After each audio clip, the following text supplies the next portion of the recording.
For 8 years I worked overseas and sent money home to my wife every single month. Don't worry, she always told me. I'll take care of your daughter and grandson. So, when I landed, I only wanted to surprise my family. But on the ride home from the airport, I saw a homeless woman under an overpass splitting her last sandwich with a little boy. Then she looked up. "Dad," she sobbed. "That's impossible. They told me you died 4 years ago." That was when I realized my money had never reached my daughter. Thank you for being here. It genuinely means everything. Drop a comment below and tell me where you're joining from. What city, what country? Let's see how far this story travels. Heads up, some details in this story are fictional, built to bring the message to life. Names and settings are not drawn from any specific person, but the heart of what I'm sharing. That part is yours to keep. The moment the airport door slid open and the dry Dallas heat wrapped around me like an old coat, I told myself this was the best day I'd had in 8 years. I was wrong. My name is Robert Callahan. I am 68 years old. I spent the last 8 years working overseas contracts in London, then Frankfurt, then Singapore, sending money home every month, trusting that the people I left behind were being taken care of. I believed that because I needed to believe it, because the alternative was something I wasn't ready to look at. I didn't call ahead. I didn't warn anyone. I wanted to see my daughter's face when she opened the door, the real unguarded version of it. Not the one people put on when they know company is coming. I had been imagining that moment for months. Claire in the kitchen, maybe. Noah doing homework at the table, the smell of something on the stove. I climbed into a taxi outside baggage. Claim gave the driver the address of Claire's house in Oak Lawn and leaned back against the seat. Dallas scrolled past the windows, glass towers, highway overpasses, the flat blue sky I remembered from 30 years of living here. My chest felt full of something I hadn't had much of lately. Hope maybe, or something close to it. First time back in a while, the driver asked, glancing in the rearview mirror. 8 years, I said. He let out a low whistle. That's a long time. You got family here. My daughter and my grandson. He's 10 now.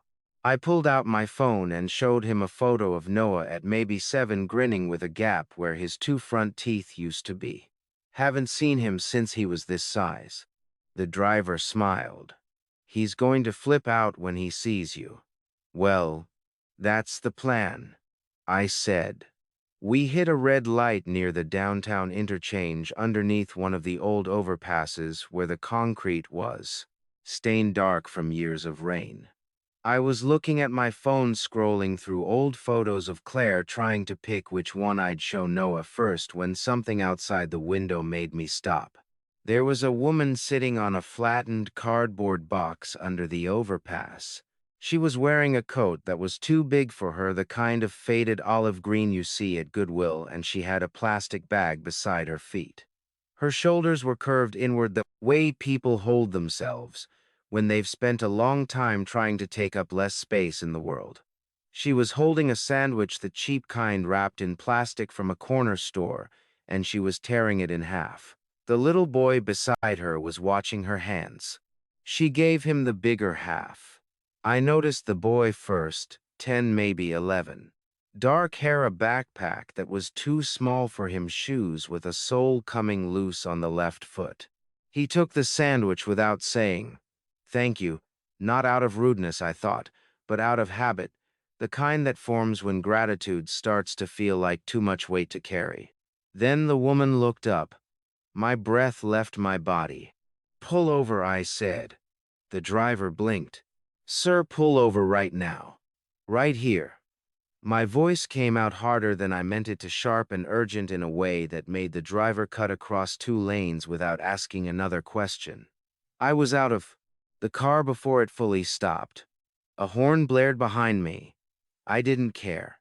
My legs carried me across the sidewalk without my permission. I wasn't deciding to move, I was just moving, pulled forward by something that didn't have a name yet. The woman had looked back down when she heard the car door. She hunched her shoulders again, that same reflex, making herself small, becoming part of the wall. Claire. My voice broke on the word. The boy looked up first. His eyes were dark and careful, the eyes of a child who had learned to assess situations quickly. He looked at me the way kids look at strangers, measuring, uncertain. Then the woman raised her head and the world stopped. She was thinner than I remembered. Her cheekbones pressed against her skin in a way that made my throat tighten. Her hair was pulled back with a rubber band. She was wearing a sweater with a small tear near the collar. But it was her. Every line of her face, every feature, it was my daughter. The girl I had held in my arms the day she was born. The girl I had walked to the school bus for 7 years. The girl I had hugged goodbye at the airport before I flew to London with a promise that it was only temporary. Claire stared at me. Her lips parted. Her whole body went rigid, like someone had poured ice into her spine. The half sandwich dropped from her hand into her lap, and she didn't notice. Dad. Her voice was barely sound. That's not. She scrambled to her feet so fast she nearly knocked the cardboard sideways. The boy grabbed her arm, steadying her. Claire, it's me. My voice cracked wide open. I took a step forward, my hands out, every instinct telling me to close the distance between us. It's Dad. I'm here. I'm real. She stumbled backward, one hand pressed flat against her chest like she was trying to hold her heart in place. Her eyes were enormous. I had never seen that look on her face before. Not fear exactly. Not grief exactly.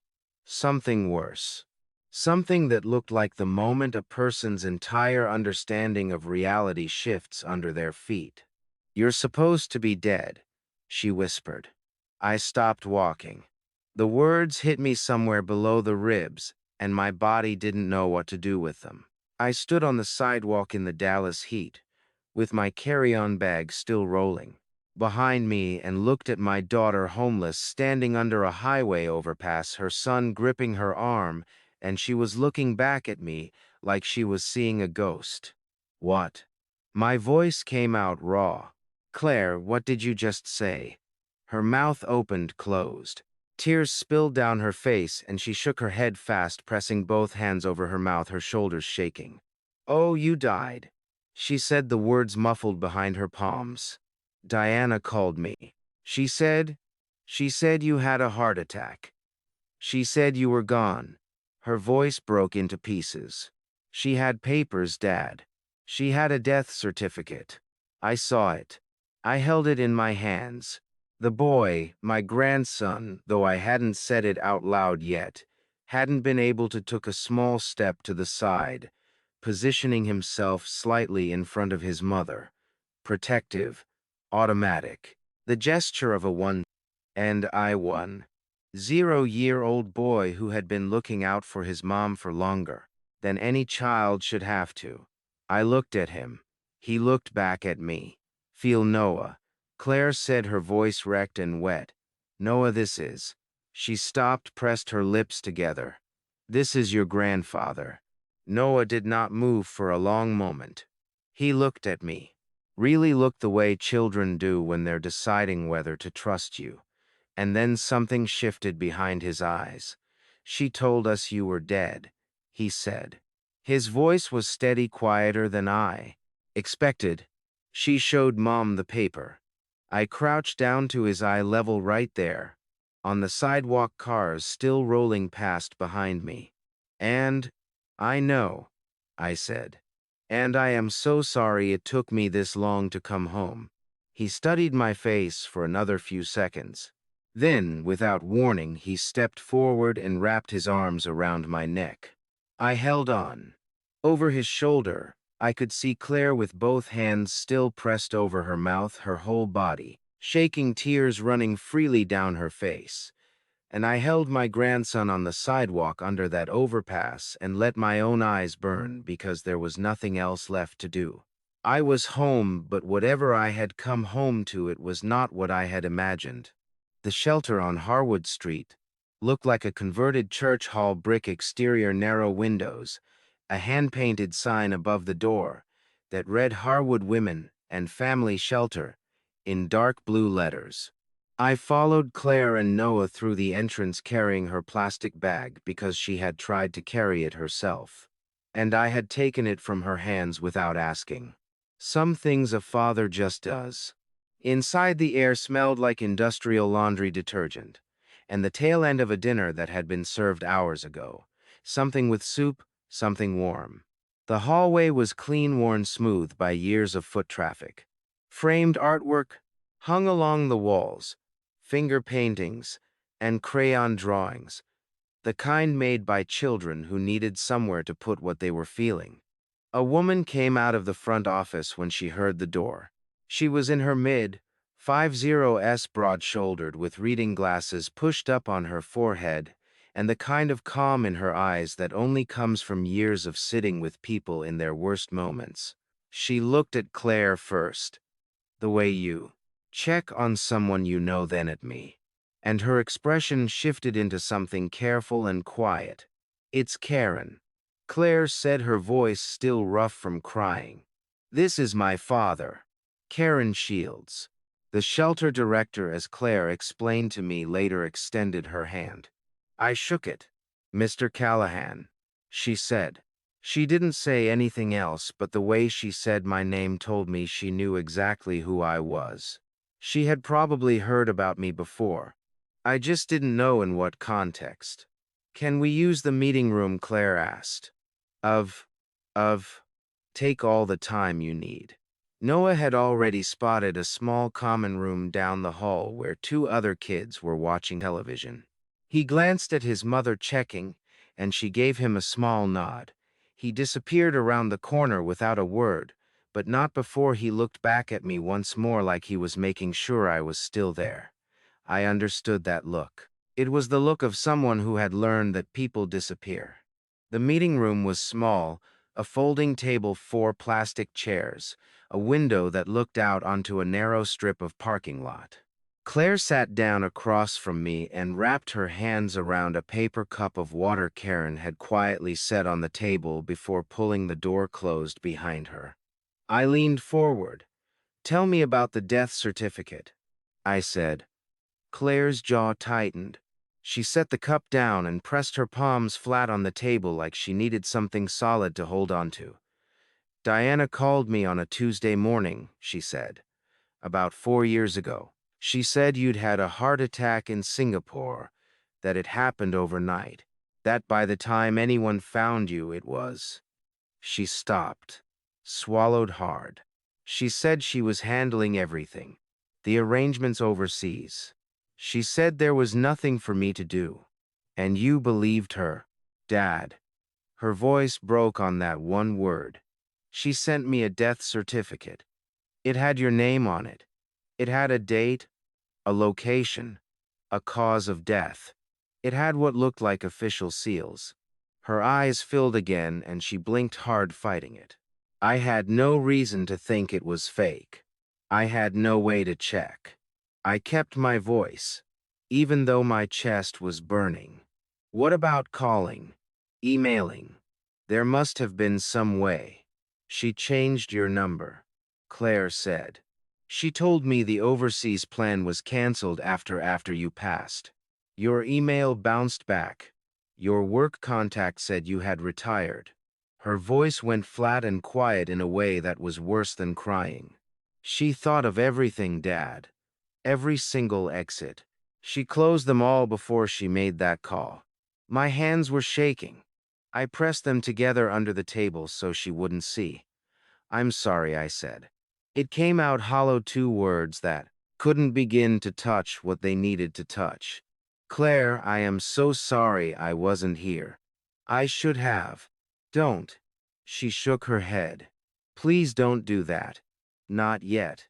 She stood up and walked to the corner of the room where a cardboard box sat on the floor. I hadn't noticed it when we came in. It was old. The corners softened with handling the flaps held together with a rubber band. She carried it to the table and set it in front of me. I looked at it. Open it, she said. Inside the box were letters. Dozens of them folded neatly, each one sealed, each one with a stamp pressed carefully into the upper right corner. The handwriting on the envelopes was Claire's. I recognized it immediately, the looping C, the way she always pressed too hard with the pen. I picked one up.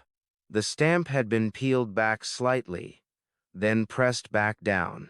My throat went dry. You wrote these to me, I said, after Diana told me you were gone. I know it doesn't make sense. She pressed her lips together to keep them from trembling. I knew you couldn't read them. I needed somewhere to put it. So I started writing. I wrote one every few weeks, sometimes more. I addressed them. I stamped them. I put them in the mailbox. Her voice broke apart at the edges. They always came back. I thought it was because there was no one to receive them anymore. I kept them because I couldn't throw them away. I counted. I couldn't help it. I fanned through the stack like someone who needed hard facts to hold on to when everything else was dissolving. 47 letters. She intercepted them, I said. It wasn't a question. She took them from the mailbox before the carrier picked them up. Claire nodded. Her chin was trembling now, her eyes red-rimmed and overflowing. I figured that out after you showed up today. But back then I just thought the post office was returning them because the address didn't exist anymore. I reached into the box and picked up a letter at random. The postmark date was from 3 years ago. I unfolded it slowly. Dad Noah lost another tooth today. He wanted to put it under his pillow, but I told him we didn't have money for the tooth fairy this week. He said that was okay. That maybe the tooth fairy was busy. I cried after he went to sleep. I sold the little sapphire ring Mom gave me for my birthday to cover this month's power bill. I don't understand why I keep owing money I don't remember borrowing. I wish you were here. I wish I could call you. I miss you every single day. Love, Claire. My eyes burned. I folded the letter back along its creases. My hands were not steady, and I did not try to make them steady. I was in Singapore when you wrote this, I said. I was sitting in a perfectly good apartment, eating perfectly good food, wiring money every month to an account Diana told me was yours. My voice came out rough and uneven. I thought you were fine. I thought you were home. I know, Claire whispered. I know that now. I put the letter back in the box. I sat back in the chair and pressed the heels of my hands against my eyes for a moment. And I didn't care if she saw me doing it. Then I looked up at her, at my daughter sitting across a folding table. In a shelter, 47 letters in a cardboard box between us. And I said the only thing that mattered right then. You are never sleeping here again after tonight. I promise you that.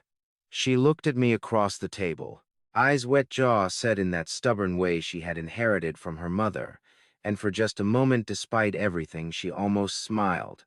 But there was a question sitting at the back of my mind that hadn't let go since I'd opened my banking app on the taxi ride over, staring at the account number Diana had given me 8 years ago. 47 letters. But what about the money? Where had all of it gone? I checked Claire and Noah into the hotel room next to mine. 2 queen beds, a bathroom with a door that locked, a window with curtains that actually closed all the way. Noah ran his hand along the edge of the mattress like he was checking if it was real. Claire stood in the middle of the room and looked around with an expression I had never seen on her before. Not gratitude exactly, more like the careful, fragile look of someone who had forgotten what normal felt like and wasn't sure they were allowed to have it back. Get some sleep, I told her. Both of you. Dad, tomorrow, I said. We'll talk tomorrow. Tonight you sleep in a real bed. She nodded, her chin still trembling slightly. and I stepped out into the hallway and closed the door behind me. Then I went to my room, sat down at the desk, opened my laptop, and started pulling at the thread that had been pulling at me since the taxi. The money.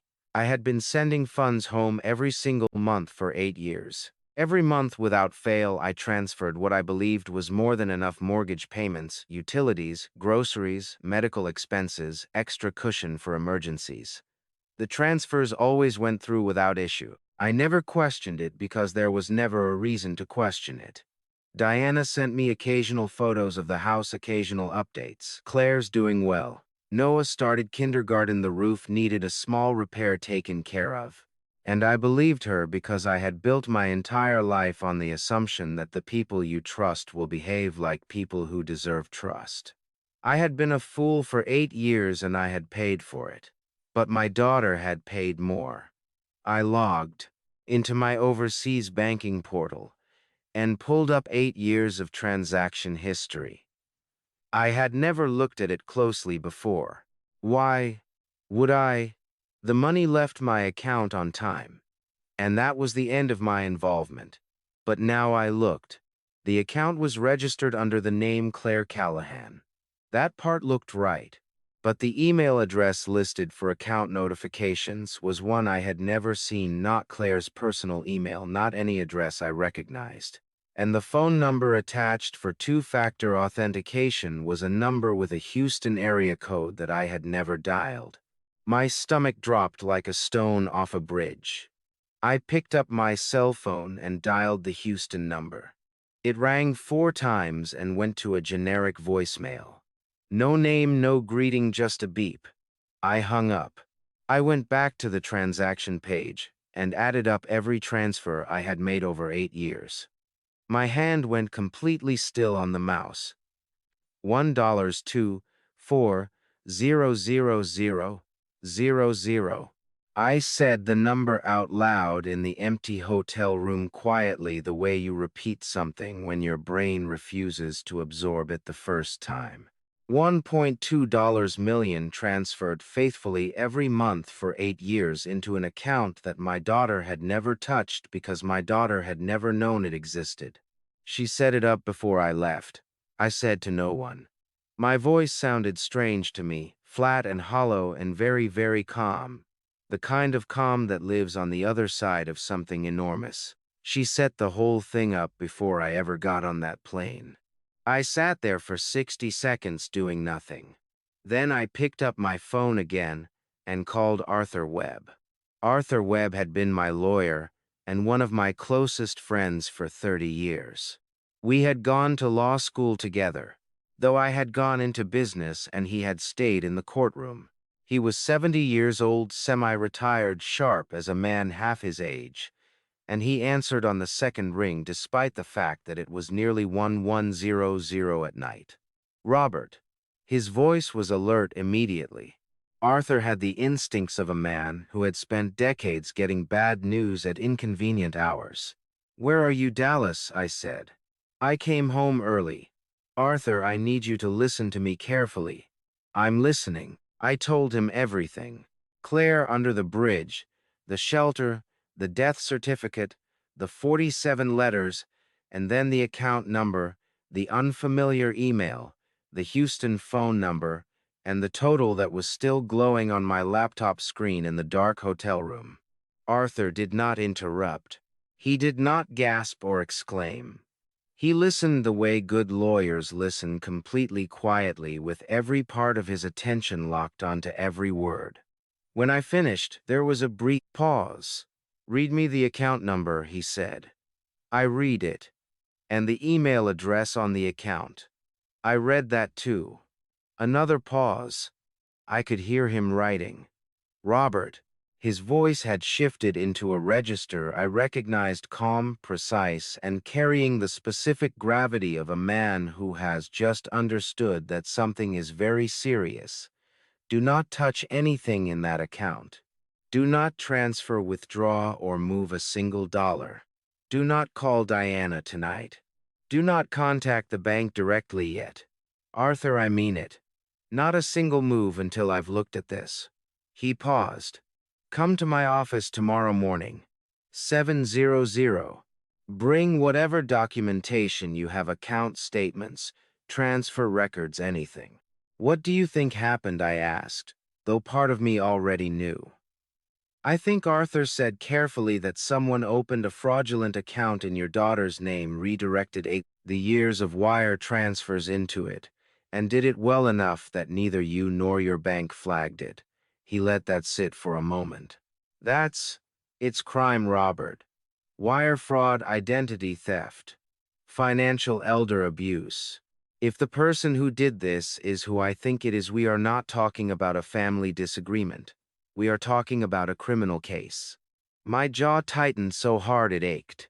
She was my wife. I know, Arthur said. His voice softened slightly, not enough to lose its edge, but enough to remind me he had known me for 30 years. Get some sleep if you can. I'll see you at 700. I hung up. I closed the laptop. I sat in the dark for a long time, looking at nothing, my hands resting flat on the desk in front of me. 8 years. All of it. Every transfer, every month, every dollar I had believed was keeping her safe, flowing into a ghost account while she slept on concrete. I had never felt more awake in my life, and I had never felt more sick. I had not slept. Not really. I had lain on the hotel bed in my clothes and stared at the ceiling for a few hours while the numbers kept rearranging themselves in my head.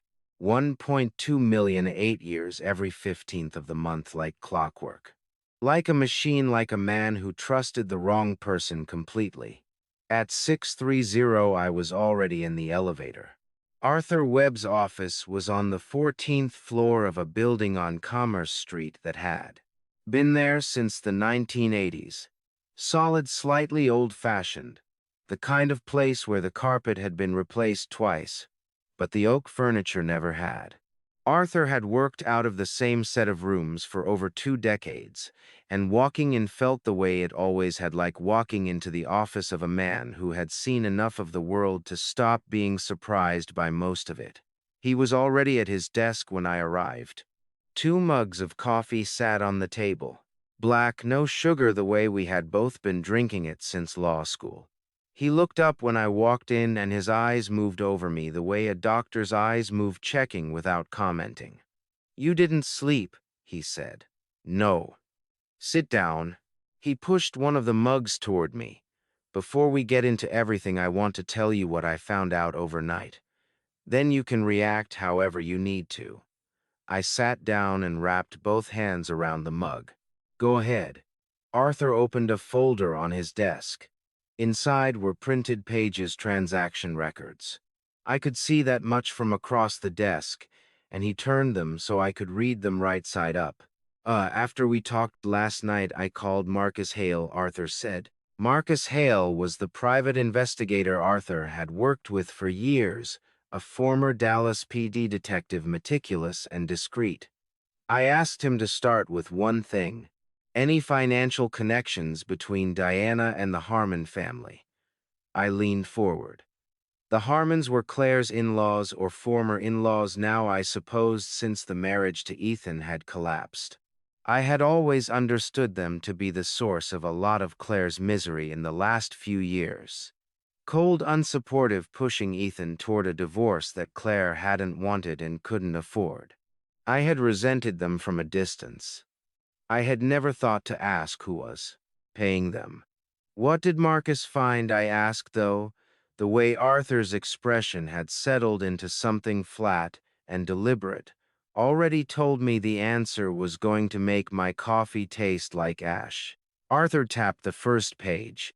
Over the past 6 years, Diana Callahan made a series of wire transfers to a personal account held by Gerald Harmon, Ethan's father. He slid the page toward me. 41 separate transactions. Never more than $3,000 at a time. Always a few weeks apart. I looked at the numbers. 41 transactions. My eyes moved to the total at the bottom of the column. $83,000, I said. to $83,420. Arthur confirmed. Small enough that no single transfer triggered a bank review. Spread out enough to look like informal family support if anyone glanced at it casually. He sat back in his chair, but Marcus pulled Harmon's corresponding bank records. Those transfers don't match any regular expense pattern. They came in and within 2 or 3 weeks they went right back out to other accounts. Rental payments. A boat loan that Gerald Harmon shouldn't have been able to afford. A home renovation. My fingers tightened around the mug. The heat of it burned my palms, and I didn't care. How she paid them, I said. My voice came out lower than I intended, rough at the bottom. She paid the Harmons to go after Claire. That's what the money pattern suggests. Arthur said carefully, we can't prove intent from transfers alone, not yet. But combined with everything else you've told me, the picture is becoming very clear. He folded his hands on the desk. Robert, the Harmons weren't acting on their own instincts. Someone was funding their behavior, giving Ethan's family financial relief in exchange for their cooperation in isolating Claire, pressuring the marriage, cutting off her support systems. His voice stayed even professional. But I had known Arthur long enough to hear the anger underneath it. Diana didn't do this alone. She built a structure around your daughter and paid people to hold it in place. I stood up. I couldn't help it. My legs needed to move, because sitting still while absorbing that felt physically impossible. I walked to the window and looked out at Commerce Street, 14 floors below the morning traffic already building Dallas. Going about its ordinary Tuesday like none of this was happening. She said they took money from her. I said. My throat felt like something was lodged in it. Claire was struggling selling her mother's jewelry to pay debts she didn't even know weren't hers. And the Harmons were sitting on $80,000 that Diana paid them to make sure no one helped her. Yes, Arthur said simply. There was no softening it, and he didn't try. I turned back from the window. My jaw was clenched so hard my back teeth hurt. And what do? We keep building the case, Arthur said. The financial records Marcus pulled last night are a start, but we need more. We need to trace the full money trail, all of it, not just the Harmons. And there's something else I want to look at today. He picked up a second folder from the stack on his desk. The house. I blinked. What about the house? Arthur looked at me steadily. You told me on the phone that Diana said the bank foreclosed on the property after Claire fell behind on payments. That's what she told me. Yes. About 3 years ago. I had Marcus run a preliminary title search this morning, Arthur said. He opened the second folder but kept his hand flat on top of the page so I couldn't read it yet. His eyes were watching my face carefully, the way you watch someone's face when you know what you're about to say is going to hurt them, and you want to be ready. Robert, when did you last speak directly to anyone at the mortgage company?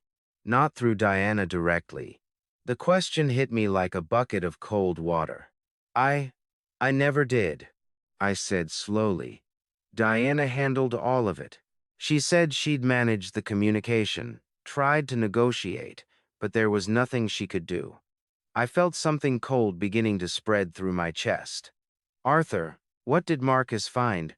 Arthur lifted his hand from the page. I looked down at the title search result. My eyes moved straight to the current owner of Record Line. The name there was not a bank. It was not a mortgage company. It was not Claire's. My legs went unsteady beneath me, and I grabbed the edge of the desk to keep from stepping backward. The words on the page blurred slightly before my eyes refocused, and there it was, sharp and unmistakable in plain black ink on a government property record. Mont, that house was never foreclosed on, Arthur said quietly. It was transferred, and we need to find out exactly how and exactly when before we do anything else. Arthur drove. I sat in the passenger seat and watched Dallas slide past the window coffee shops opening their doors, school buses, making their rounds, ordinary people, living ordinary Tuesday mornings, and felt like I was watching it all from behind thick glass. The world outside looked exactly the same as it always had. Mine had been unrecognizable for less than 48 hours, and already I couldn't remember what it had felt like to be the man who stepped off that plane believing everything was fine. The Dallas County Property Records Office was a government building near the courthouse, beige walls, fluorescent lighting, rows of filing cabinets that smelled like paper and time. A clerk led us back to a research room and pulled the physical file for the property on Birchwood Lane, Oak Lawn, the address I had given Claire when I handed her the keys 8 years ago. The house I had bought outright, no mortgage, paid in full, because I had wanted her to have at least one thing in her life that nobody could take away from her. The irony of that sat in my chest like a stone. Arthur spread the documents across the table. I leaned over his shoulder and we went through them together: the original deed from when I purchased the property, the title insurance, the tax records. All clean, all normal, all bearing my name and Claire's name exactly as they should. Then Arthur slid the next page in front of me. "What are these, Sue?" "This is the transfer document," he said. His voice was steady and professional, the way it got when he was controlling something tightly. "Filed 4 years and 9 months ago." I looked at it. It was a warranty deed, the standard form used in Texas property transfers, and it listed a grantor, a grantee, and the terms of the transfer. The grantor line read Robert James Callahan by power of attorney. The grantee line read Diana Marie Callahan. My eyes moved to the attached power of attorney document. It was a single page notarized with a signature at the bottom that was supposed to be mine. I looked at that signature for a long time. My jaw tightened until my molars ached. "That is not my signature," I said. Arthur looked at me sharply. "You're certain?" "I have signed my name the same way for 40 years. I pressed my finger to the page just below the forged line. The last stroke of the H in Callahan, I always pull it upward. It's a habit from grade school. My 3rd grade teacher made me practice cursive until it was automatic. I tapped the document. "This one goes down and curves left. Whoever forged this was close, but not close enough." Arthur pulled out his phone and photographed every page. His movements were quick and precise, and I could see the controlled energy in them. The look of a man who had just found the cornerstone of a criminal case and was being very careful not to let himself feel it yet, because there was still work to do. "Nakisha, the notary's signature," I said, pointing to the stamp at the bottom of the power of attorney. "How does Diana get a notary to certify a document with a forged signature?" Arthur straightened up and looked at me. "It happens more than people think. A notary public in Texas is required by law to verify the identity of the person signing in front of them. But some notaries, particularly ones operating at the fringes, will certify documents for cash without proper verification." His expression hardened. "It's called notary fraud, and it is itself a crime. The person who notarized this document is also potentially liable." He tapped the stamp on the page. "Marcus will find out who this notary is by this afternoon." "And the real estate agent who processed the transfer?" I asked, because the transaction page showed a broker commission had been paid. Arthur checked the bottom of the transfer document. "Sandra Cole, licensed Texas real estate broker, Uptown Dallas." He wrote the name down. "We'll need to speak with her." I straightened up and stepped back from the table. My chest was so tight it was difficult to draw a full breath. I pressed both fists against the edge of the table and stared at the warranty deed. Diana's name, where Claire's name should have been achieved through a forged signature on a document I had never seen, never signed, and never authorized. "She did all of this," I said, and my voice came out shaking in a way I hadn't intended and couldn't stop. While I was sitting in Singapore wiring money home every month believing I was a decent father, she was here dismantling everything I built for my daughter piece by piece, and the whole time she was sending me updates and photos, and I was thanking her for taking care of things. Robert, my daughter, slept under a bridge. My voice cracked completely on the last word, and I didn't try to hold it together. My eyes burned, and I let them burn. She gave a 10-year-old boy half a sandwich because there wasn't enough for two, and Diana was living in that house. My house. The house I paid for so Claire would always have somewhere safe. I pressed the back of my hand against my mouth for a moment and breathed. What kind of person does this Arthur put his hand on my shoulder? Brief, firm, the gesture of a man who had known me 30 years and understood that I didn't need words. Right then I needed someone to stand beside me. A calculated one. He said quietly, which means she made mistakes, and we are going to find every single one of them. We left the records office just before noon. On the drive back, Arthur called Marcus and relayed the notary information.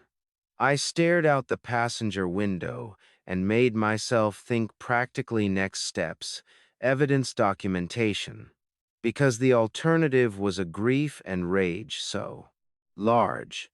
I didn't know what it would do to me if I let it out fully in the front seat of Arthur's car. When we pulled up outside the hotel, I checked my phone. Claire had texted Noah and I are coming by after school. He has something he wants to show you. I read it twice. Something he wants to show you. I didn't know what that meant. I didn't know that in a few hours, I would be sitting in my hotel room listening to a recording that would change everything about the case. We were building a recording made by a 10-year-old boy who had been carrying it in his backpack for over a year, not fully understanding what he had, only understanding that it mattered. I texted back, "We'll be here. Come whenever you're ready." Then I went upstairs to wait. They arrived at 4:30, just as the afternoon light was going gold through the hotel window. I heard the knock and opened the door, and there was Noah with his backpack still on, and Claire standing slightly behind him, one hand resting on his shoulder. She looked better than the night before. Her hair was down. She had found a clean sweater somewhere, and the raw red around her eyes had faded to something softer. Not healed. Not yet, but resting. "Hey, buddy," I said to Noah. "Hey." He stepped inside and looked around the room with the quick, efficient scan of a kid who had learned to assess new spaces fast. His eyes landed on the window, then the desk, then the second chair. "Can I sit there?" "You can sit anywhere you want." He dropped his backpack next to the chair and sat down. Claire came in behind him and perched on the edge of the bed, tucking one leg underneath her. I pulled the desk chair around so the three of us formed something close to a circle. "Your mom said you had something to show me," I told Noah. He nodded, but he didn't move right away. He looked at his hands for a moment, and I noticed something in that pause. Something deliberate for a 10-year-old. The look of someone choosing how to begin something they had been rehearsing. Last year," he said. Slowly, "we were still at the old house. Grandma Diana." He stopped, his upper lip pulling back slightly like the name tasted bad. "She came over with a lady. I didn't know the lady's name. They went into the kitchen and closed the door." "Okay," I said carefully. "What happened?" "I was doing homework at the table in the hallway right outside the kitchen. My jacket was hanging on the hook by the door." He reached into his backpack and pulled out a phone, old model, screen cracked across the lower right corner.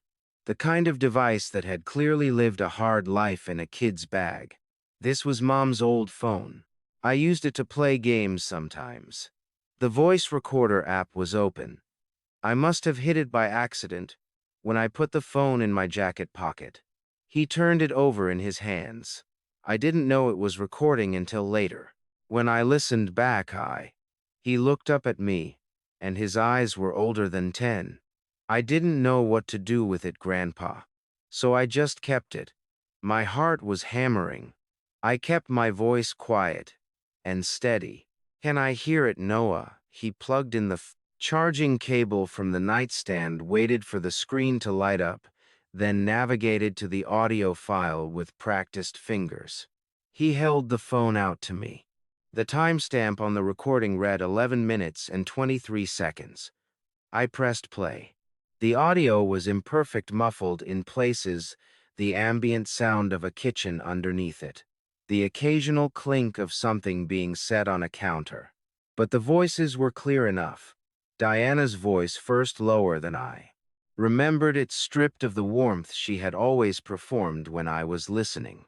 The transfer needs to happen before the end of the month. Sandra already has the paperwork ready. An older woman's voice, unfamiliar to me, but I would find out later it belonged to Patricia Harmon, Ethan's mother. And if she contests it, she won't. She doesn't know what she's looking for. She thinks the bank is handling it. A pause. What about the account Robert's been sending? Robert sends every month without checking. He trusts me completely. Diana's voice carried something in it that made my stomach heave. Not cruelty exactly, but a kind of cold satisfaction, the tone of someone describing a well-functioning machine. Everything routes through the secondary account.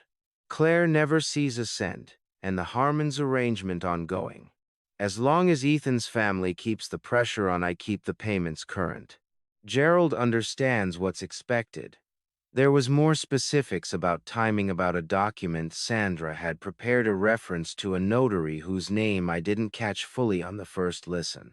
When the recording ended, the room felt different. Smaller, like the walls had moved inward by a foot while the audio played. I set the phone down on the desk. My hands were shaking, not slightly, but visibly, the way hands shake when the body is processing something it cannot contain. Claire was sitting on the edge of the bed with both arms wrapped around herself, her face pale, her eyes fixed on the phone like it was something dangerous. "Noah," I said, and my voice came out rough around the edges. "You carried this for over a year." I didn't know who to give it to. His chin jutted out slightly, that stubborn angle that looked exactly like Claire's. Mom was dealing with so much, and I didn't really understand all of it. I just knew it was bad. I reached over and put my hand on the top of his head, the way I used to do when he was small before the 8 years. He didn't pull away. "You did right," I told him. "You did exactly right." I picked up my phone and called Arthur. He answered on the first ring. "Robert, I need you at the hotel," I said. "Right now. Bring your recorder." 20 minutes later, Arthur was sitting in the chair. Noah had vacated, phone placed flat on the desk, listening to the full 11 minutes and 23 seconds without moving a muscle. Claire sat beside me on the edge of the bed. Noah had gone to the small table by the window with a granola bar from the mini bar and his homework, giving us space with the instinctive tact of a child who had spent too long reading adult rooms. When the recording ended, Arthur sat forward and picked up his own phone. His jaw was tight, his eyes sharp. "I need to be honest with you about this," he said, looking between me and Claire. "Texas is a one-party consent state for recordings. That means if one person in a conversation agrees to be recorded, it's legal. But Noah wasn't part of the conversation. It was accidental, and he's a minor. That makes this a third-party recording." He paused. "It cannot go directly into a criminal trial as standalone evidence," but he held up one finger before I could react. "It can absolutely be used in a civil proceeding. And more importantly, it tells us exactly where to look for corroborating evidence. Every name, every account, every action mentioned in that recording, we now know precisely what we're looking for." Claire let out a breath that sounded like it had been trapped in her lungs for a long time. "So it helps. It changes everything," Arthur said simply. He looked at Noah across the room. Son, thank you for keeping that safe. Noah glanced up from his homework, shrugged with the casual dignity of a 10-year old who had just been thanked by a lawyer, and went back to his math worksheet. I looked at Arthur. What's next? He closed his notepad and stood up, already reaching for his coat. Tomorrow morning, Marcus is pulling Diana's full background, not just the financial history, but everything before she came to Dallas. He met my eyes and held them. Robert, the way this is structured, accounts, the payments, the timing, this is not someone who improvised. This is someone who has done something like this before. He picked up his briefcase. I want to know who Diana was before she became your wife. The door closed behind him. I sat on the edge of the bed and looked at my daughter, and she looked back at me, and neither of us had words for it yet. But what I felt burning in my chest was no longer just grief or rage. For the first time since I had stepped off that plane, it was something else. It was the certainty that we were going to win. The folder was already on Arthur's desk when I walked in the next morning. No coffee this time, just the folder, a legal pad covered in Arthur's tight handwriting, and the expression on his face that I had come to recognize over the past 4 days as the one he wore when the news was worse than expected. Sit down, he said. I sat. So Marcus worked through the night. Arthur opened the folder and turned it so I could read it. I asked him to pull Diana's full history, not just the financial trail, but everything. Where she lived before Dallas, where she worked, what her movements looked like in the 2 years before you met her. He tapped the first page. Read the dates. I looked. Diana had relocated to Dallas from Phoenix, Arizona. The date of her lease on the apartment in Uptown was stamped at the top of the tenancy record Marcus had obtained, 14 months before Margaret died. I looked up at Arthur. She was already here. She was already here. He confirmed. His voice was flat, precise. Not after Margaret passed. Not after you were grieving and vulnerable. She moved to this city 14 months before any of that happened. My chest contracted. I pressed my palm flat against the desk and kept reading. The next page was a compilation of event guest lists. 3 separate business networking events held in Dallas over an 18-month period. Marcus had cross-referenced the attendee records. Robert James Callahan appeared on all 3 lists. So did a name I now recognized, Diana Marie Prescott, as she had been known before our marriage. She was at all 3 of these, I said, and my voice came out strange and thin like air through a narrowed pipe. Yes. Arthur leaned forward. The first event was 22 months before you met her at the Henderson Group dinner. The second was 16 months before. The third was 9 months before. He looked at me steadily. Robert, your name was on those guest lists. They were published events, business, community, semi-public invitation lists that circulated through industry networks. Anyone who wanted to find out where you would be on a given evening could have done so with minimal effort. I stood up. I could not sit still with what was moving through my body. I walked to the window and gripped the sill with both hands and stared out at Commerce Street below without seeing any of it. She targeted me, I said. The words felt foreign in my mouth. The kind of thing you hear about in news stories and other people's lives in situations that happen to people who are not paying attention. I had always believed I was paying attention. She picked me out, studied me, positioned herself, and then waited for the right moment. That is what the evidence suggests, Arthur said carefully. She moved to Dallas before Margaret was even diagnosed, which means she didn't swoop in after Margaret got sick. My knuckles whitened against the windowsill. She was already in position.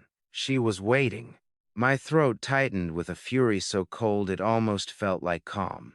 My wife was dying, and this woman was already in my city, already attending my professional events, already planning her next move. Robert. Arthur's voice was quiet but firm. I need you to hear something. None of what she did at that stage was illegal. Attending public events, relocating to a city, those are not crimes. He paused. But they establish premeditation. When we present the full case, the forged documents, the fraudulent accounts, the payments to the Harmons, and we show the court that Diana positioned herself in your life deliberately before any of it began, that speaks directly to intent. It tells a jury that this was not impulse, not opportunism, not a marriage gone wrong.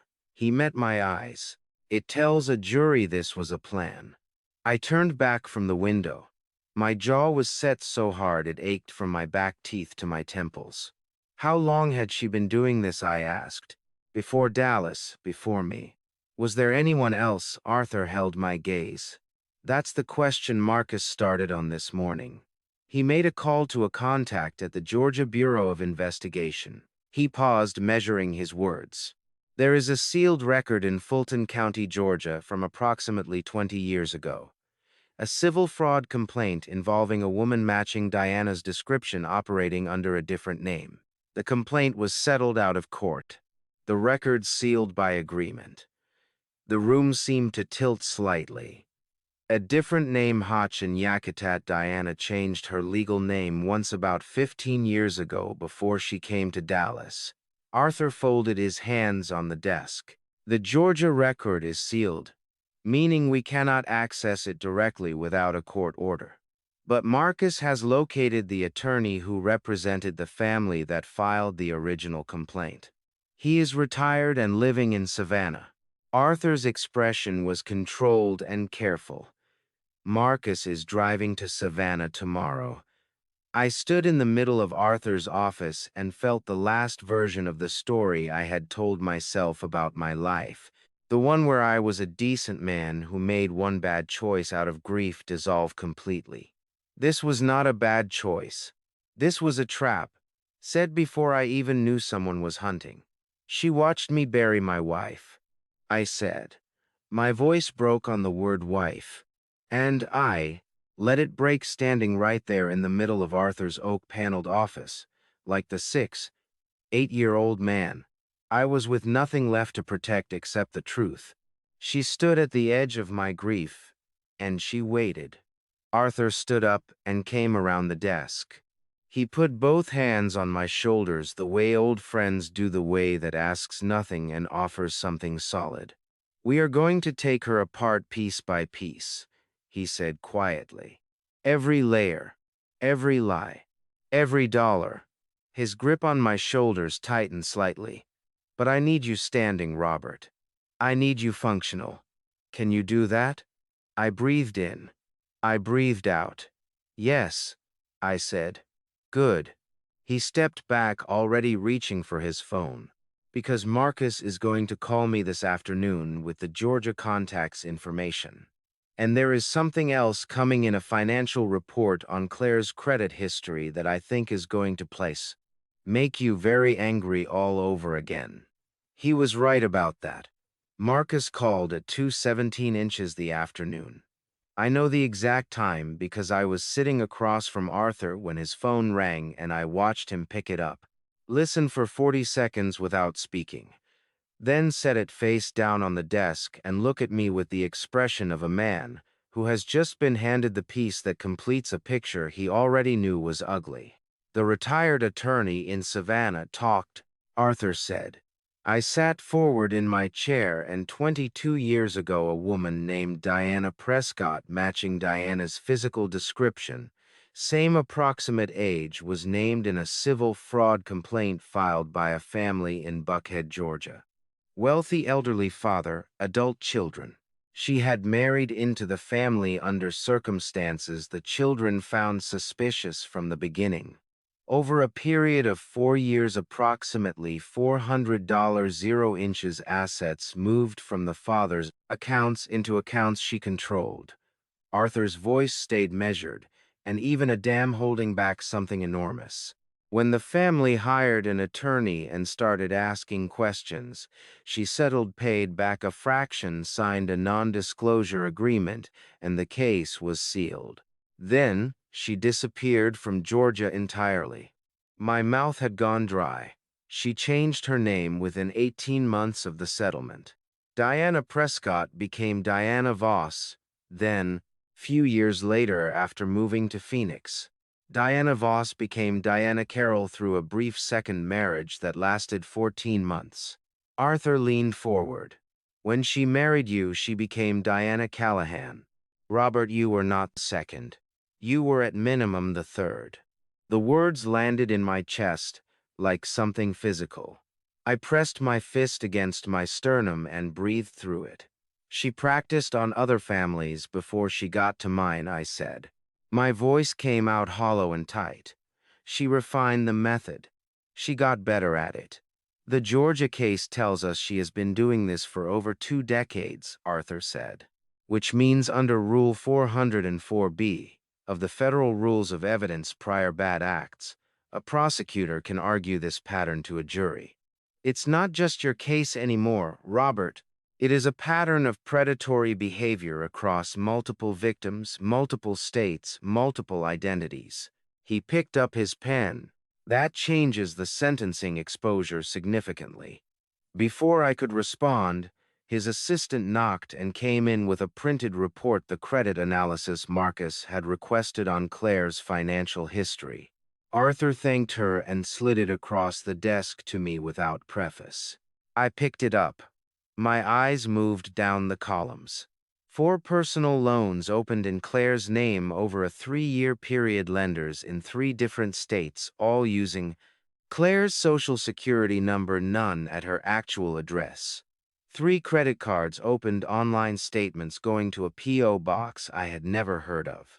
2 commercial loan guarantees, both signed with a notarized signature that I now knew to look at very differently. Total outstanding debt attributed to Claire Callahan, $342,000.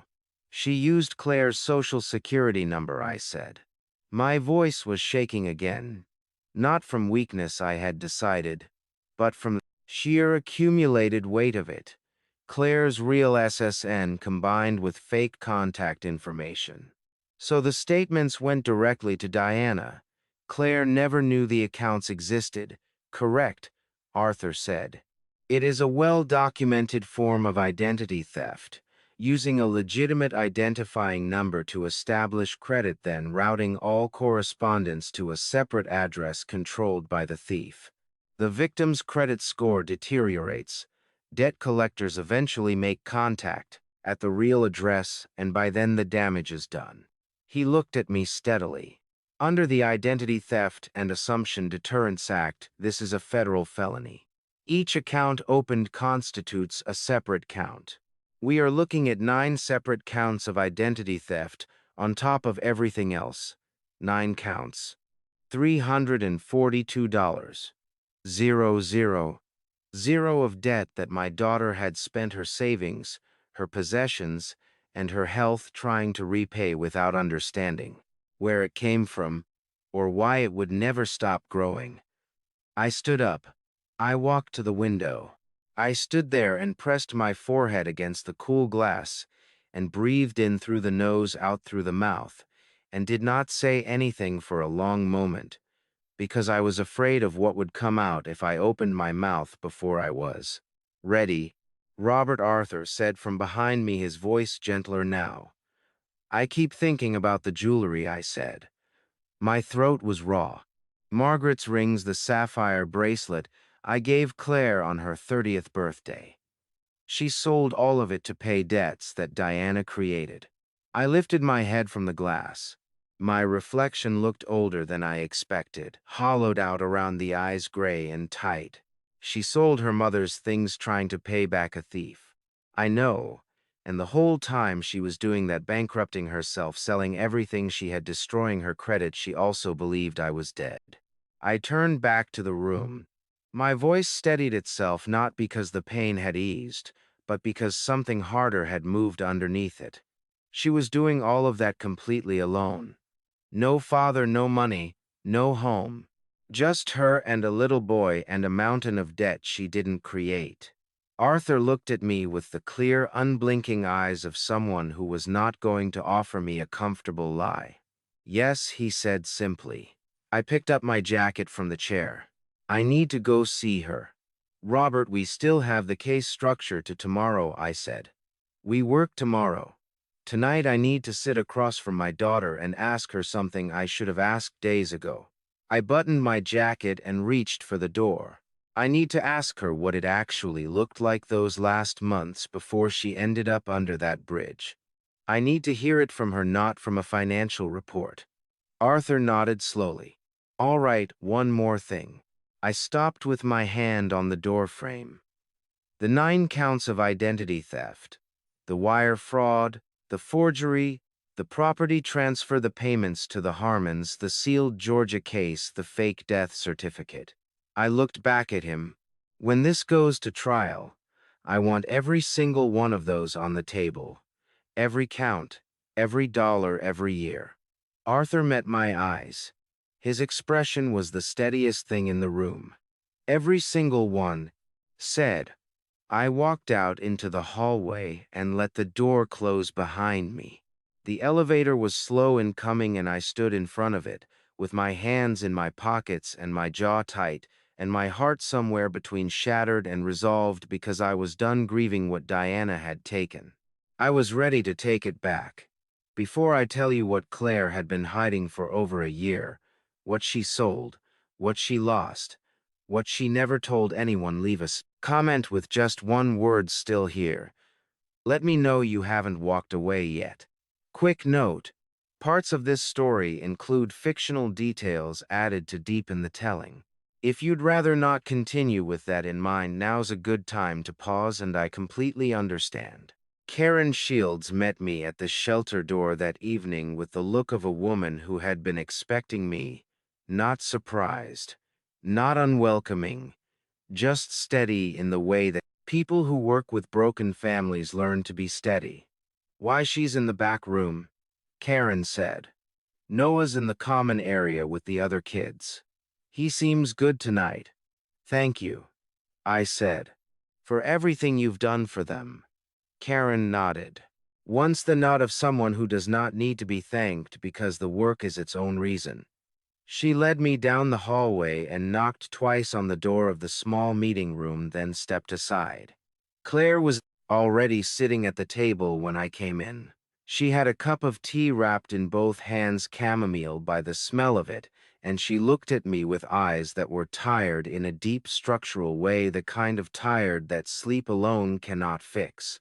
But she sat up straighter when I walked in, and that small act of straightening told me more about her character than anything else I had seen in 5 days. My daughter still standing up even after everything. I sat down across from her and didn't waste time on preamble. No, I want to know what the last year looked like, I said. Before the shelter, before the bridge. I want you to tell me what you actually went through. Claire curled both hands tighter around the mug. Her jaw moved like she was chewing on where to begin. You sure you want to hear all of it? She asked quietly. Every word. She took a breath and started talking. The debts began showing up about 3 years ago. Letters from collection agencies, statements from accounts she didn't recognize, phone calls from lenders she had never heard of. At first, she thought it was a mistake, some kind of clerical error. She tried disputing them. She called the lenders and explained she hadn't opened those accounts. But the accounts all had her social security number, her name, her date of birth. The signatures on the applications looked like hers, close enough that even she second-guessed herself looking at them. I didn't have money to hire a lawyer, she said, and her voice was flat and matter-of-fact in the way that people get when they've accepted a wound they can't afford to keep reopening. And there was no one to help me figure out what was happening. Ethan's family made it very clear that the financial problems were my problem. Ethan. She stopped. Her fingers whitened around. The mug. He just said I needed to handle it. So you handled it, I said. I handled it. She looked at the table. I sold the car first, the Honda. I got $4,000 for it and paid off the smallest account. Then I thought maybe that would stop the bleeding.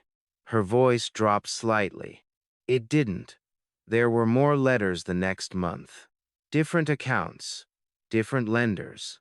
She kept going, and with every sentence the vice around my chest tightened another turn. She sold the dining table and the bookshelves to a second-hand shop on Greenville Avenue. She sold the television, the small chest of drawers from the bedroom, the kitchen appliances she didn't strictly need. She sold the necklace Margaret had given her on her 16th birthday, a small gold chain with a crescent moon pendant. She told the pawn shop it was just jewelry she didn't wear anymore. That's not true, she said. Her voice cracked for the first time. I wore it every single day until I had to sell it. I kept touching my collarbone for weeks afterward looking for it. My eyes were burning. I pressed my fingers against them briefly and breathed. She kept going. The sapphire bracelet I had bought her for her 30th birthday. Margaret's pearl earrings, the ones she had worn to Claire's college graduation. A small diamond ring that had belonged to Margaret's own mother. Mom's ring, I said. My voice had no volume left. I held onto it the longest. Claire said. She was crying now, not sobbing. Just steady tears running down her face like she was past the point of fighting them. Every time I thought about selling it, I put it back in the box. But then there was a month where Noah needed new shoes for school and I was $300 short on the power bill. And she pressed her lips together. I told myself Mom would have understood. She would have, I said. She absolutely would have. I know. Claire wiped her face with the back of her hand. But knowing that didn't make it stop hurting. She told me about the last item she sold, the set of Lego I had bought Noah the Christmas before I left for London. He had been 2 years old. She'd kept it in the original box for years, saving it for when he was old enough. When the time came, she finally gave it to him. And 6 months later, she sold it to a woman at a yard sale for $12 because she needed to eat that week. He didn't cry, Claire said. Her voice broke completely on that sentence. He just asked me if we were going to be okay. And I said yes, and he went to his room, and I stood in the kitchen and cried until I couldn't stand up anymore. She looked at me with red eyes and a jaw set in pure steel. And then I washed my face and made dinner. I reached across the table and took both her hands in mine. They were cold. I held them and didn't say anything, because there were no words in the English language sufficient for that moment. And I had the good sense not to try. After a moment, I squeezed her hands. When there was nothing left to sell, I said carefully, "What did Ethan's family do?" Claire's expression shifted not to pain exactly, but to something more complicated. She pulled one hand back and picked up her tea again. "They told us to go," she said. "Just like that. Just like that." She turned the mug in her hands. "They changed the locks while we were out. Our things were in garbage bags on the porch." The rage that moved through me was so absolute and so clean it almost felt like peace. I breathed through it. "Ethan let that happen," I said. It was not a question. Claire looked at me, then really looked the way she hadn't quite let herself do since I came back, and I saw something shift behind her eyes, not the grief. Something more specific. Something she had been deciding whether to tell me for 5 days. "Dad," she said slowly, "there's something about Ethan I've never told you. Something I didn't fully understand myself until recently." She turned the mug in her hands. "When the debts first started showing up, the collection letters, the accounts I didn't recognize, I went to Ethan. I showed him everything. I asked him to help me figure out what was happening." Her jaw tightened. "He told me not to worry about it, that it was probably a clerical error, that I should let him handle it." She paused. "He never handled it. And a few weeks later his father called and said they needed us out of the house. Her eyes met mine. I think he already knew Dad. I think he knew exactly where those debts came from, and he chose his family over us. She opened her mouth to say more, and then Karen knocked at the door and said Noah was asking for her. Claire stood pressing her lips together, the rest of whatever she'd been holding back, folded back down behind her eyes. I carried what she had said back to the hotel that night like a stone in my coat pocket. She thought Ethan had known. Tomorrow I decided I would find out exactly how much. Arthur was already on his second cup of coffee when I arrived. 3 dense pages of notes covered his legal pad, and beside it sat a thin folder with a post-it reading Harmon E in his compressed script. Marcus found something on Ethan, I said. Not a question. Sit down first, Arthur said. I sat. Marcus tracked down Dennis Harmon, Ethan's first cousin, estranged from the family 6 years after a business dispute with Gerald. Lives in Fort Worth now, no contact with the Harmons, no reason to protect them. Arthur looked at me over his glasses. He talked, but what did he say? 5 years ago, Ethan told Dennis in confidence that a woman connected to his wife's family was quietly helping with financial pressure the Harmons were under. Dennis didn't know the details, only that Ethan described it as someone helping the family in exchange for keeping things smooth on their end. Arthur set the folder down. Dennis called it a bribe. He told Ethan it was wrong. Ethan told him to mind his own business. That was the last real conversation they had. My hands tightened on the chair arms until my knuckles ached. Now I see Ethan knew Diana was paying his family, I said, and he knew why. He knew enough, Arthur said. Maybe not the forged documents or the stolen accounts, but he knew money was coming from Claire's side of the family tied to keeping pressure on the marriage. He accepted it and said nothing. His voice went carefully neutral. In a civil context, that's potentially actionable as conspiracy, particularly if we show personal benefit. Did he benefit? The Harmons boat loaned Gerald's name on the note, but the vessel is registered as shared property between Gerald and Ethan. Arthur looked at me steadily. Ethan got a boat out of this. Something cold and absolute settled in my chest. I had never trusted Ethan. There was always a softness in his convictions, a habit of choosing comfort over character. But, distrusting a man and learning, he watched his wife being systematically destroyed, while quietly accepting a share of the proceeds, were 2 entirely different things. I want to talk to him, I said. Robert. Not to threaten him. I want to look him in the eye. I kept my voice level. Marcus has the address. Arthur wrote it on a separate sheet and slid it across without argument. He knew me well enough to recognize conversations a lawyer cannot have on a client's behalf. I stopped at the shelter at noon. Noah was in the courtyard playing basketball with 3 other kids, moving with the loose-limbed energy of a boy slowly remembering what it felt like to be 10. Claire sat on a bench watching him, and when she saw me, she patted the space beside her. We watched him play. He made a shot and spun around with both fists raised, grinning like the world owed him nothing. Claire laughed, short and bright, and completely real, the first genuine laugh I had heard from her since I came back. It landed somewhere behind my sternum and stayed there, warm and aching at once. He looks like you at that age, I told her. Same arms. Same total lack of humility when he scores. She laughed again, softer. He's going to be okay, isn't he? He's already okay, I said. Look at him. She leaned her head against my shoulder. For just a moment, brief, the way adults allow themselves small gestures they've nearly forgotten how to take, then straightened back up and watched her son race down the court with arms wide open. Ethan Harmon was renting a 2-bedroom in Mesquite, east of Dallas. Same floor plan as every house on the block, lawn trimmed to exactly HOA standard. I rang the doorbell at 6:30. He answered on the second ring, 39 years old, and looked older. Shorter hair, deeper lines around his eyes. He looked at me and went, still not surprised but braced.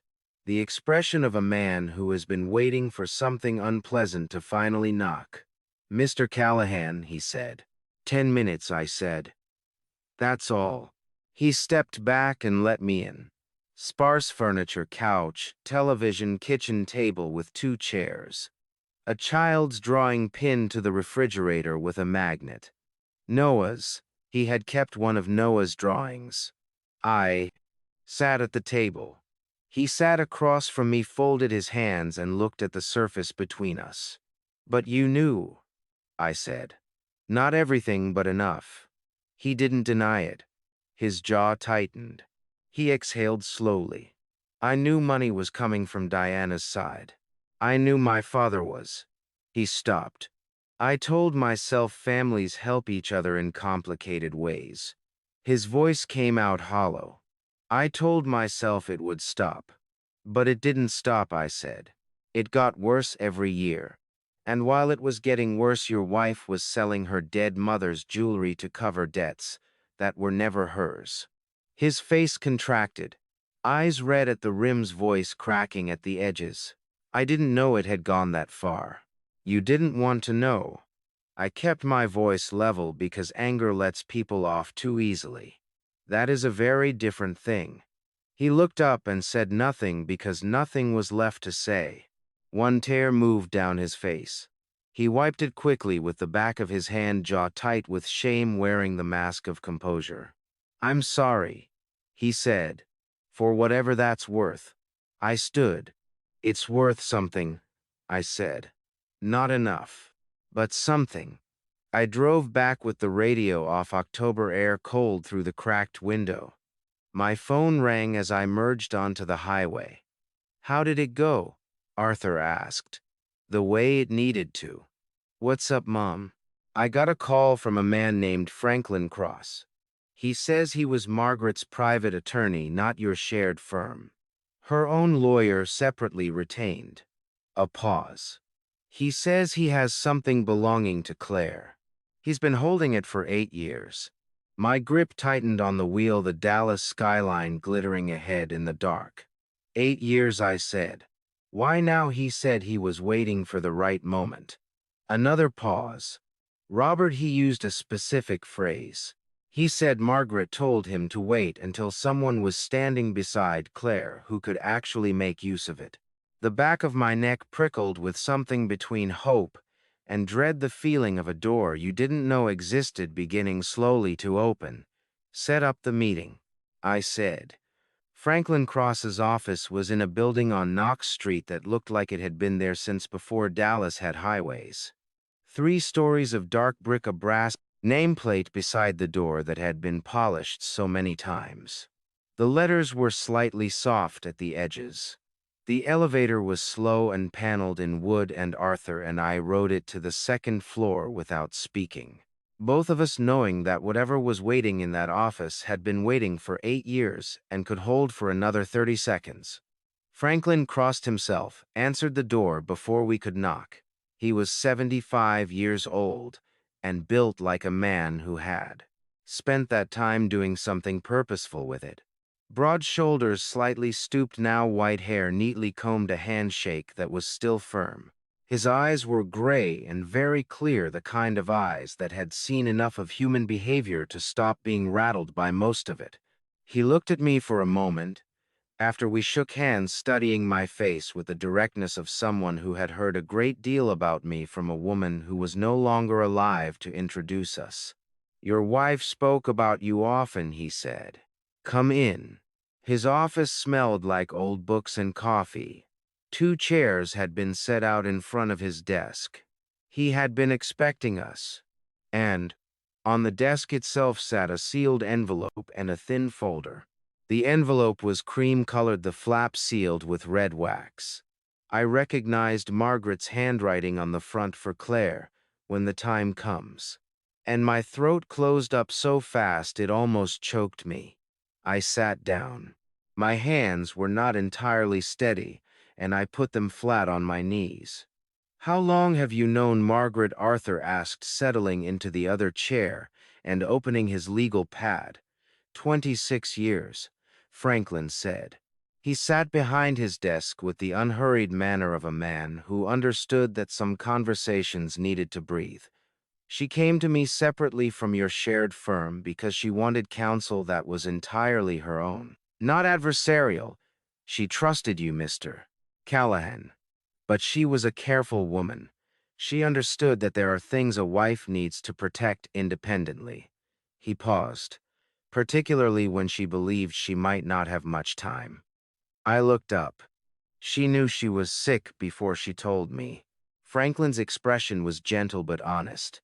She suspected for about 4 months before the diagnosis was confirmed. She used that time to put certain things in order. He reached forward and opened the folder. "This is a codicil, a legal addendum to her primary will. It was drafted, witnessed, and independently of your joint estate documents. 2 witnesses unconnected to either family. Fully executed and legally valid under Texas law." He folded his hands. "I should explain why I've held it rather than filing it through probate. Margaret's instructions were explicit on this point. The codicil contains a contingency clause. It is only operative in the event of fraudulent deprivation of Claire's assets. Margaret's exact instruction to me was to hold the document until there was documented evidence that the contingency had been triggered. Filing it prematurely without that evidence would have exposed it to challenge and potentially rendered it unenforceable." He met my eyes steadily. "When Diana called me twice this spring asking whether I still had it, I understood the contingency had been triggered. I began waiting for the right moment to act." Arthur leaned forward, his reading glasses already on. "What does it address?" Franklin slid the folder across the desk. "The primary clause deals with Claire's inheritance rights in the event of fraudulent deprivation." He looked at me steadily. Margaret's exact language was, "Should Claire be deprived of any asset, property, or financial inheritance through forgery, coercion, deception, or any other fraudulent means, all such transactions shall be deemed void and unenforceable, and full ownership and entitlement shall revert to Claire unconditionally, regardless of any subsequent transfer of title or liquidation of assets." The room was very quiet. Arthur was reading with the focused intensity of a man who recognized a legal weapon when he saw one. She anticipated this," I said. My voice came out rough and low. "Margaret anticipated that something like this could happen. She didn't know specifics."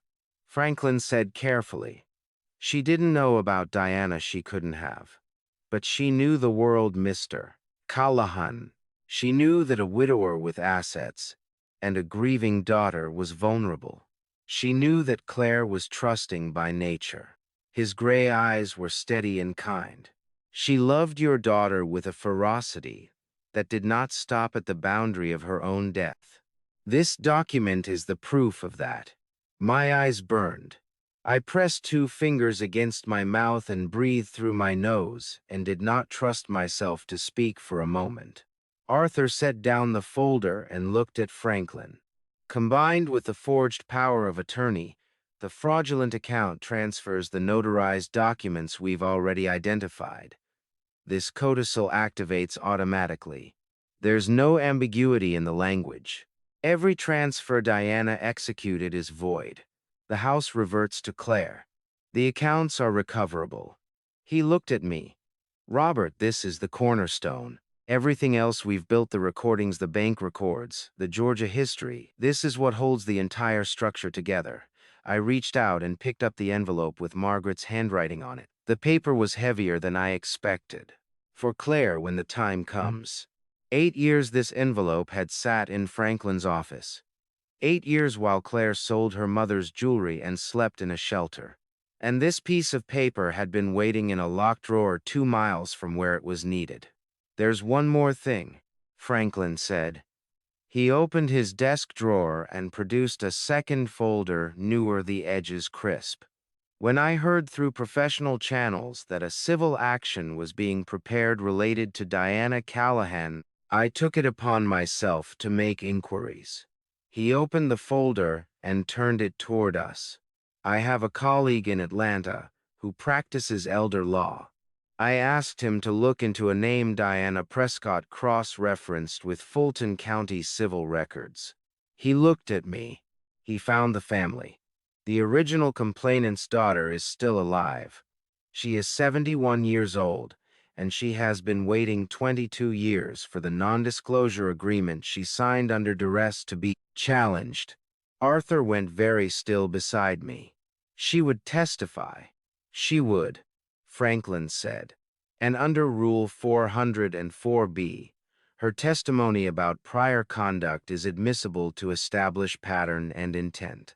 He closed the folder. You now have a witness from Georgia who can stand in a Dallas courtroom and tell a jury that Diana Callahan has done this before to another family in another state.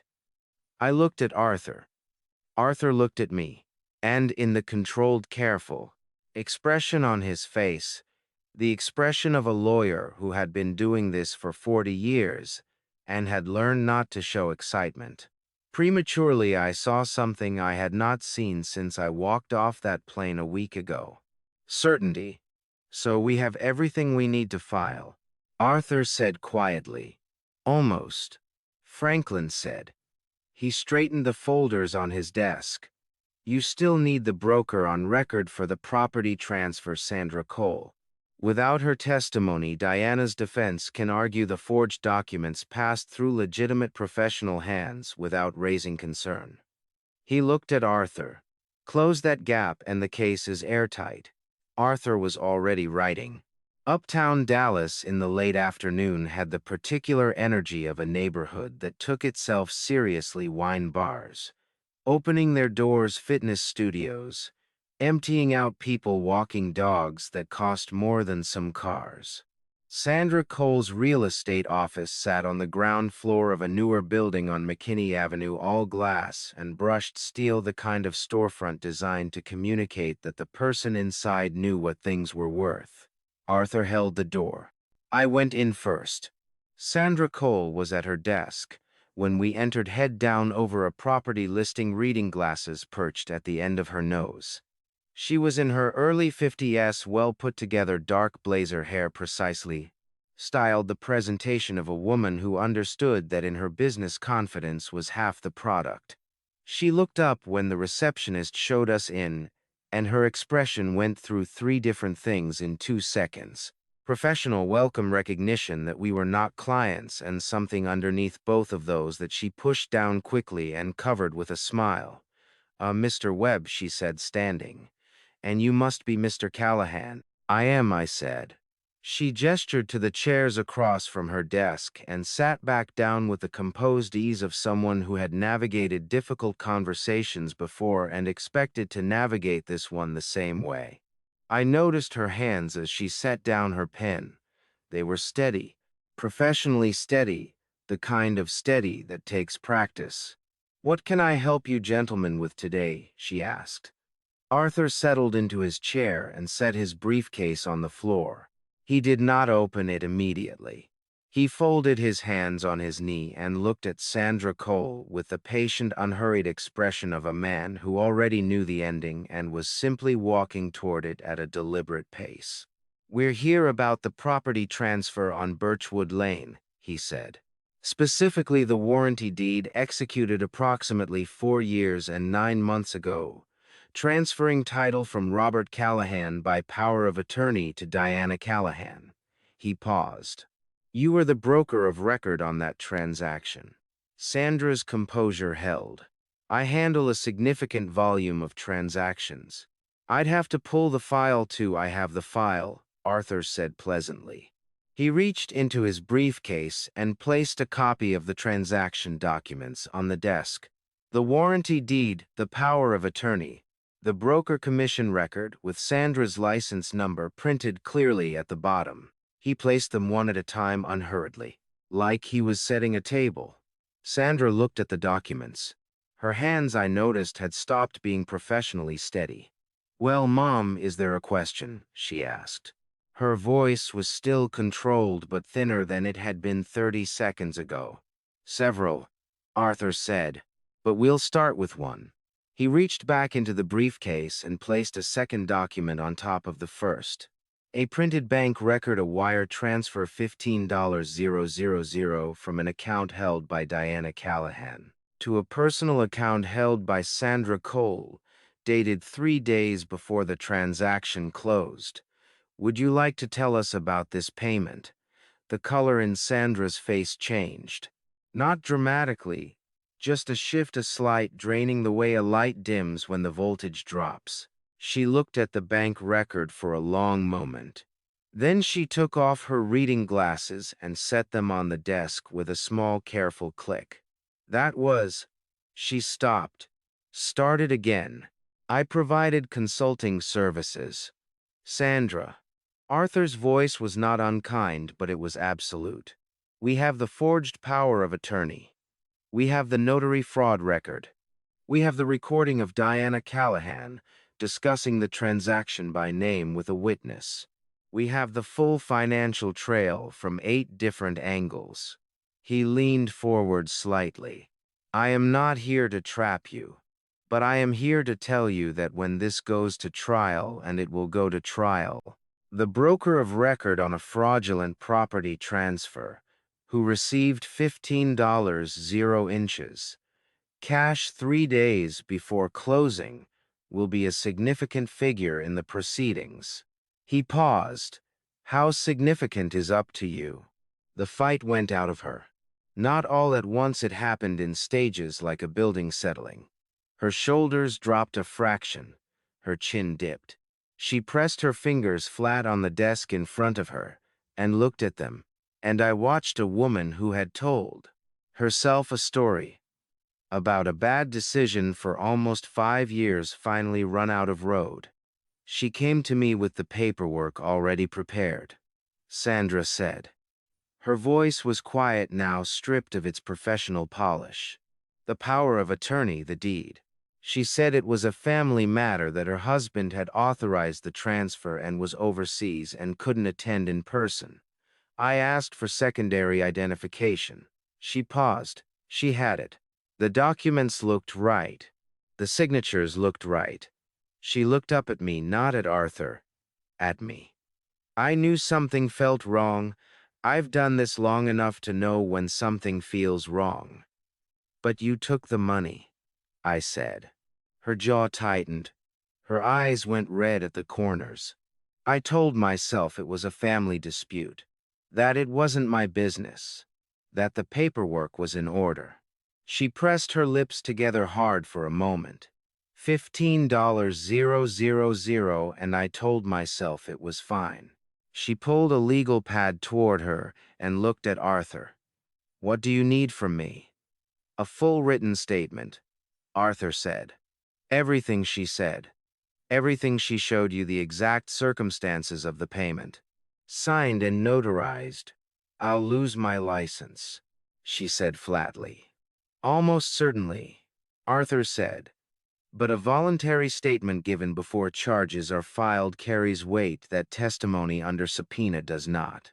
The Texas Real Estate Commission will see the difference." He met her eyes. "This is the better path, Sandra. The only one that gives you any control over what comes next." She nodded once. She pulled the legal pad closer and picked up her pen. Her hand was shaking now, not the steady professional hands from 20 minutes ago, but the real ones underneath. She began writing. I stood up and walked to the window while Arthur guided her through the statement. Below on McKinney Avenue, people were still walking their expensive dogs. The wine bars were filling up. The city was entirely indifferent to what was happening on the second chair behind me. A woman writing down the truth about a choice she had made 5 years ago that had cost my daughter a house, a marriage, and 2 years of her life. When Sandra finished signing, I turned back from the window. She was looking at me with eyes that were wet, but not overflowing, the look of someone holding themselves together through sheer force of will. "I'm sorry," she said. "I knew something was wrong, and I let it go." I looked at her for a moment. "My daughter slept under a bridge," I said quietly. "She spent 14 months watching her son go without things children should never have to go without. She did it believing her father was dead and there was no one coming." I picked up my jacket. "I hope the statement helps you sleep better than that kept her." I walked out first. Arthur followed. On the elevator down, he said nothing, just made a small sound of satisfaction and wrote something in his legal pad. We were 3 blocks from the parking garage when my phone rang. Unknown number. I answered it anyway. The voice on the other end was calm, familiar, and made every muscle in my body go rigid. "Robert," Diana said, "I think it's time we talked." The city below was still half asleep when I walked into Arthur's office that Sunday morning.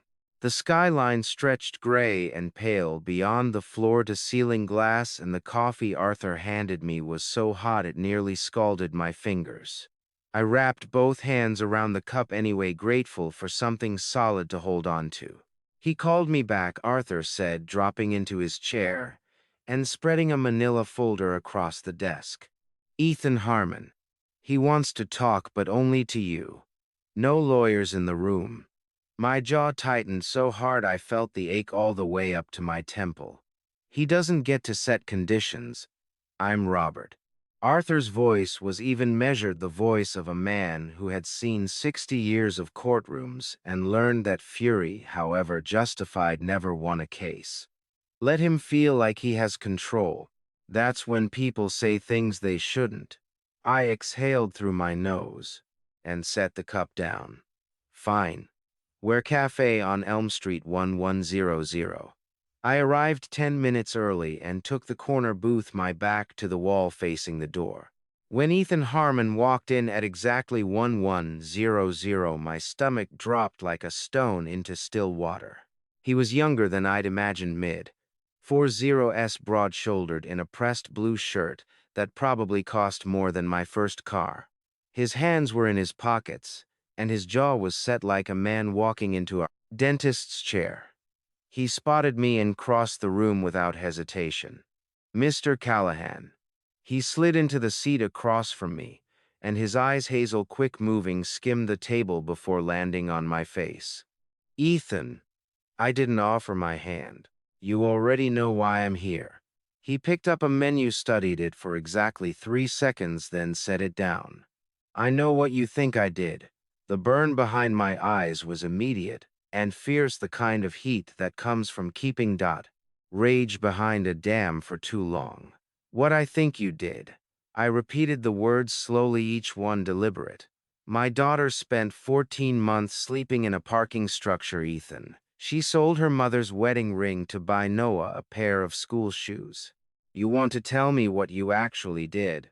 Or should I just let Arthur file the civil suit and let a jury decide? His jaw shifted. A muscle jumped beneath his cheekbone. I didn't know it would go that far. "Then, tell me what you knew."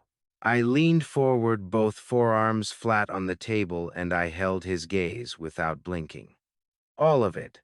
Right now." He exhaled a slow, almost defeated sound, and when he finally spoke, his voice dropped low enough that the couple 2 booths away couldn't have heard a word of it. "Diana came to me about 4 years ago. She said Claire had borrowed money from her, a significant amount, and was refusing to pay it back. She said she just needed someone to confirm the story if anyone asked. Back Claire's former employer, her landlord, anyone who might go looking." He rubbed the side of his neck. "She said it would never go further than that." The pain that moved through my chest was not rage anymore. It was something colder, more precise, like a blade finding the exact space between 2 ribs. "You knew she was building a case to destroy my daughter's life, and you went along with it. For what? Money, introductions? What did Diana give you, Ethan? You He met my eyes, and for the first time I saw something raw there. Something he'd been carrying and hadn't known how to put down.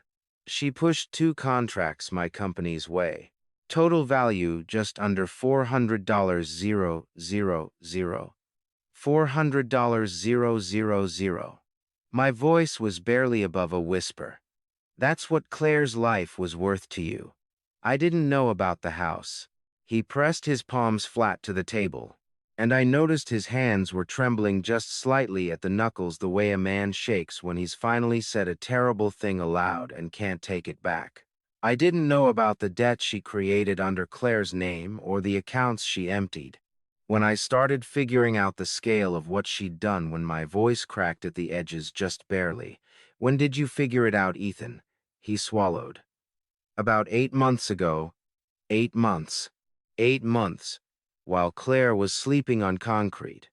My eyes burned so badly, I had to press my thumb and forefinger against the bridge of my nose for a moment, jaw aching with the effort of holding myself together. And you said nothing. I lowered my hand and looked at him straight. To anyone. I was scared. The words came out hoarse, stripped of the polished businessman composure he'd walked in wearing. Diana had emails, things I'd written confirming her story, about Claire. If this went to court, I was an accessory. My company, my family, your family. Something sharp and hot surged up through my chest. My daughter's family slept under a bridge. Noah told me he used his backpack as a pillow for 3 weeks. I stopped, swallowed hard. Don't talk to me about your family. Ethan's eyes went red at the rims. He didn't blink. He just sat there with the color rising in his face and his breath coming in short, controlled pulls like a man trying not to come apart entirely. That's why I called Arthur, he said finally. I want to give a full statement. Everything Diana said to me, every meeting, every email, I kept copies of all of it. He reached into his breast pocket and slid a USB drive across the table. This is everything. Time-stamped, including 2 voice memos from calls she made to me directly. My fingers closed around the drive. It was so small, no bigger than my thumbnail, and yet the weight of what it contained seemed to press against my palm like something much heavier. A voluntary statement to the DA, I said. Everything you just told me on record. Yes. His voice was steady now, though his hands still hadn't stopped trembling. And whatever restitution the court orders, I won't fight it. I pulled enough cash from my wallet to cover both our coffees. Neither of us had touched them, and stood up. My legs held, though barely. Arthur will call you this afternoon to set up the meeting. I looked down at him one last time. For what it's worth, Ethan, what you did has a name. In Texas, that's conspiracy to commit fraud. What you're doing right now is the only reason a prosecutor might consider a lesser charge. I tucked the USB into my coat pocket. Don't waste it. I walked out into the October air and stood on the sidewalk with my eyes stinging and the drive pressed against my ribs, and I thought about a little boy using a backpack as a pillow, and I let myself feel every atom of that for exactly 60 seconds before I called Arthur. He gave us everything, I said. Arthur's breath came through the phone in a long, controlled exhale. Good. Because Diana just lawyered up, and Robert, there's something else. Franklin Cross called again this morning. He says the item he's been holding, it's a letter. In your handwriting. My throat closed so fast I nearly choked on the next breath. A letter in my handwriting, one I had no memory of sending. Franklin Cross's office smelled of old paper and lemon oil, and the afternoon sun came through the blinds in long amber stripes across the hardwood floor. He was 75 years old and moved with the careful deliberateness of a man who understood that most things worth doing should never be rushed. When I arrived, he was already waiting at his desk with a slim manila envelope between his folded hands. Robert. He rose slowly, shook my hand with both of his. Sit down, please. What I'm about to show you.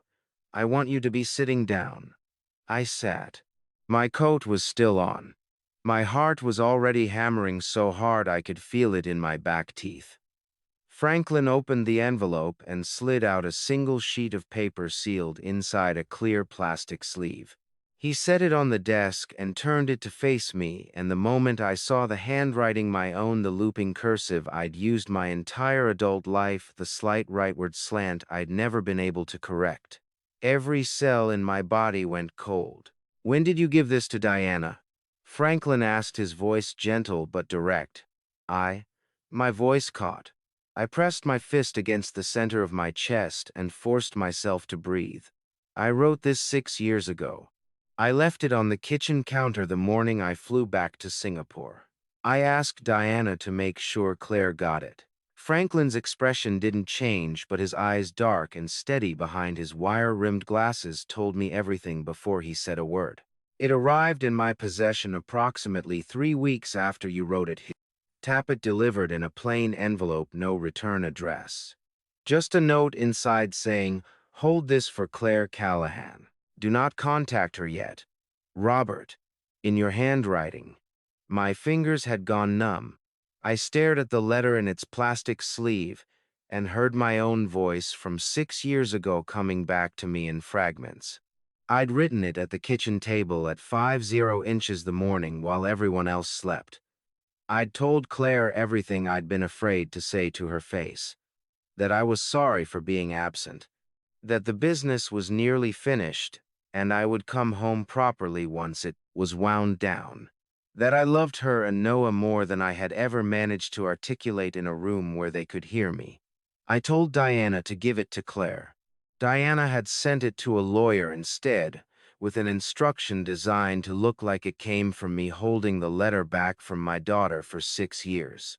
"I never sent this to you, Franklin." My voice came out low and rough like gravel on wet asphalt. "I gave it to Diana to pass along directly." Franklin folded his hands. "I suspected as much. The note instructing me to hold it, the phrasing didn't sound like you, Robert, but I had no proof of anything. So I held it. And when Diana called me twice this past spring asking whether I still had it, asking if I'd done anything with it, I became concerned enough to keep it locked in the safe." The burn behind my eyes turned fierce and sudden. I pressed my thumb and forefinger to the bridge of my nose and felt my whole face tighten with the effort of holding myself together. 6 years. Claire had gone 6 years without knowing that I had tried to reach her, 6 years thinking the silence from my end was indifference, absence, abandonment. "Can I take it?" My voice broke on the last word just slightly. "It belongs to Claire." Franklin pushed the envelope across the desk. It always did. I was back at the hotel suite by 4:30. The envelope tucked inside my coat, pressed against my ribs the way you carry something too fragile to put in a bag. Claire was in the sitting area with Noah, the two of them at the small table, Noah drawing something with a blue marker. Claire reading a paperback she'd borrowed from Karen at the shelter. When I walked in, she looked up, and something in my face made her immediately close the book and set it on the cushion beside her. "Dad." Her voice went careful. "What happened?" I crossed the room and sat in the chair across from her, and I pulled the envelope from my coat and placed it on the table between us. Claire looked at it. Her brows pulled together, then apart, then together again. "What is this?" "Open it." My throat was so tight the words barely fit through. "Please." She picked it up. Her hands were steadier than mine as she slid out the letter in its plastic sleeve. When she saw the handwriting, she stopped breathing. I watched the color drain from her face, watched her lips part, and her eyes trace the familiar loops and slants that were undeniably mine. "Dad." Her voice was barely a whisper. "This is when did you write this?" 6 years ago, I said. "The morning I flew back. I left it for Diana to give to you." The sound Claire made was not a word. It was something below language, a short, sharp intake of breath that turned immediately into a sob that she tried to press down with both hands against her mouth. But it burst through anyway, raw and desperate, her shoulders shaking so hard the table moved. Noah looked up from his drawing and said, "Mom," with his voice tight and uncertain, and Claire reached out and grabbed his hand without letting go of the letter, holding on to both of them at once. "She never gave it to me." Claire's voice came out broken, shredded. "6 years, Dad. I thought you'd stopped." She couldn't finish. Tears were running freely down her face, and her whole body trembled with the force of crying she'd been holding back for years. "Not just today. I know." My own eyes were burning so fiercely I could barely see her. I reached across the table and covered her hands with mine. Both of them, the letter crumpling slightly between our fingers, and my voice came out shaking, the way it hadn't since Margaret's funeral. "I know, baby. I'm sorry. I'm so sorry." Noah looked between us, his marker forgotten, his small face wide and earnest. "Grandpa," he said carefully, "are you crying?" I laughed, a wet, helpless sound that surprised me entirely, and tightened my grip on Claire's hands. "Yeah, but a little bit." "That's okay," Noah said firmly. "Mom says crying means something really matters." Claire laughed through her tears at that, a trembling, broken sound, and leaned forward until her forehead touched the edge of the table, still holding both my hand and Noah's, her whole frame shaking with something that was grief and relief and fury all woven together so tightly they couldn't be separated. We stayed like that for a long time, the three of us, the letter between our hands, the afternoon light going orange and slow through the hotel window. When Claire finally raised her head, her eyes were swollen and red-rimmed, and her voice, though still rough, had something steadier underneath it. The sound of a woman who had been walking through darkness for so long that the first true light felt almost violent. "What do we do now?" she asked. I looked at her, and then at Noah, who had picked up his marker again and was quietly drawing something with his small, focused hands in the calm, absolute trust that grown-ups would handle the hard parts. And I felt the answer settle in my chest like a door locking into place.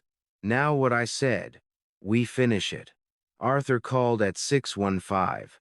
"Diana's attorney reached out," he said. "She's requesting a meeting Monday morning. She says she wants to negotiate." My jaw tightened. My fingers curled around the phone. Outside the window, Dallas was going dark, and the lights of the city below were beginning to blink on one by one, cold and indifferent and beautiful. "She can tell him Monday works," I said. "And Arthur, make sure the DA's office knows she's reaching out. Whatever she offers, I want it on record." "Already noted." A pause. "Robert, are you ready for this?" I looked across the room at Claire, who was sitting with her feet tucked beneath her, Noah's head against her shoulder, the letter unfolded in her lap. She was reading it again slowly, her lips moving just slightly with each line, her cheeks still wet. "I've been ready," I said quietly, "for a long time." On the morning of Monday, October 13th, 2025, I put on the same charcoal suit I had worn to Margaret's funeral 14 years before. I did not do that consciously. I reached into the hotel closet and pulled it out. And it was only when I caught my reflection in the bathroom mirror that I understood why my hands had gone to it without thinking. Some part of me knew today required that kind of gravity, the kind you dress for. Arthur's office was cold when I arrived at 8:45. He had the conference table cleared except for 2 manila folders and a yellow legal pad, and he was standing at the window with his coffee watching the Monday traffic crawl 20 stories below. "She'll bring Fitch," Arthur said without turning around. "Gerald Fitch, civil litigation, 22 years. He's competent but cautious. He'll want to control the pace." "Let him think he does," I said. Arthur turned and looked at me with something close to approval. "Exactly." Diana arrived at 9:00 on the dot, which told me everything about how she wanted to be perceived: precise, composed, in command of her own schedule. She wore a slate gray blazer and carried a leather portfolio, that probably cost more than Claire's last month of shelter fees. Gerald Fitch was behind her mid-50s thinning hair, a careful smile that never quite reached his eyes. What I was not prepared for was how ordinary she looked. After 14 months of building a picture of her in my mind from bank records and forged documents and Noah's 1-1-minute recording, I think I had expected something monstrous and obvious. Instead, she was simply a well-dressed woman in her mid-50s who sat down across from me and folded her hands on the table and met my eyes without flinching. That steadiness, I realized, was the most frightening thing about her. "Robert," she said. Her voice was warm, almost solicitous. "It's been a long time. It has." I kept my own voice level, though every muscle in my chest had gone rigid. "You look well, Diana." Fitch opened his portfolio. "Mr. Callahan, my client is here in good faith to explore a civil resolution. We believe there are certain misunderstandings that Gerald." Arthur set one of the manila folders on the table and slid it across with a single unhurried motion. "Before we discuss resolution, I want to make sure we're all working from the same set of facts." Fitch opened the folder. I watched Diana's eyes flick down to it just once, just briefly, and I saw something shift behind her composure. Something fast and controlled, the way a fault line shifts before anyone feels the shake. "New wire transfer records," Arthur said pleasantly. 41 transactions, totaling $1.2 million, routed through an account opened in Claire Callahan's name, using a Houston address and a phone number registered to a prepaid carrier purchased in Georgia. Cross-referenced with Diana's travel records, she was in Houston 4 days before the account was opened. Diana's jaw tightened. The warmth in her expression did not disappear exactly, but it cooled the way a fire goes from flame to embers. Still dangerous, just quieter. Additionally, Arthur continued, setting the second folder beside the first. "We have a voluntary statement from Ethan Harmon delivered to the Dallas County District Attorney's Office as of yesterday afternoon, detailing 2 payments totaling $387.00 contract value conditional on his Tulide NC willingness to corroborate a false narrative about your stepdaughter, along with 2 voice recordings, one of them quite clear, in which your client issues specific instructions about those payments." Fitch turned to Diana. Something passed between them, fast and private, a recalibration, the kind attorneys and clients do when the ground shifts under a negotiation they thought they controlled. "Robert." Diana's voice changed, not dramatically, but I heard it. The warmth was gone entirely, now replaced by something stripped down and direct. "Let's be honest with each other. What is it you actually want?" "I want my daughter's house back in her name," I said. "I want the $342,000 of fabricated debt dissolved. I want the $1.2 million returned to the account it came from. And I want you to answer every question the DA's office asks you in person without invoking your Fifth Amendment right." I kept my eyes on her face throughout. "That's what I want." She let out a short breath through her nose. Not quite a laugh, not quite a sigh, and tilted her head slightly, the way a person does when they're deciding how much longer to pretend. "You know what's interesting, Robert?" Her voice dropped lower, more precise, each word placed like a chess piece. "I spent 8 years managing your affairs while you were 1,2,0,0 miles away. I handled your correspondence. I handled your finances. I handled Claire when she called crying at 20 inches the morning because she was overwhelmed, and you weren't there to answer." She pressed one fingertip lightly to the table. "I did everything you should have done, Diana." My voice came out barely above a quiet, controlled exhale. But the pain underneath it was enormous. The kind of pain that lives in your sternum and radiates outward. You forged my signature on a property transfer. You manufactured debt under my daughter's name and destroyed her credit. You sent a forged death certificate too. my daughter, and let her spend 2 years grieving a father who was alive. My voice cracked just at the edge before I pulled it back. And you let a 10-year old boy visit a fake grave with my name on it.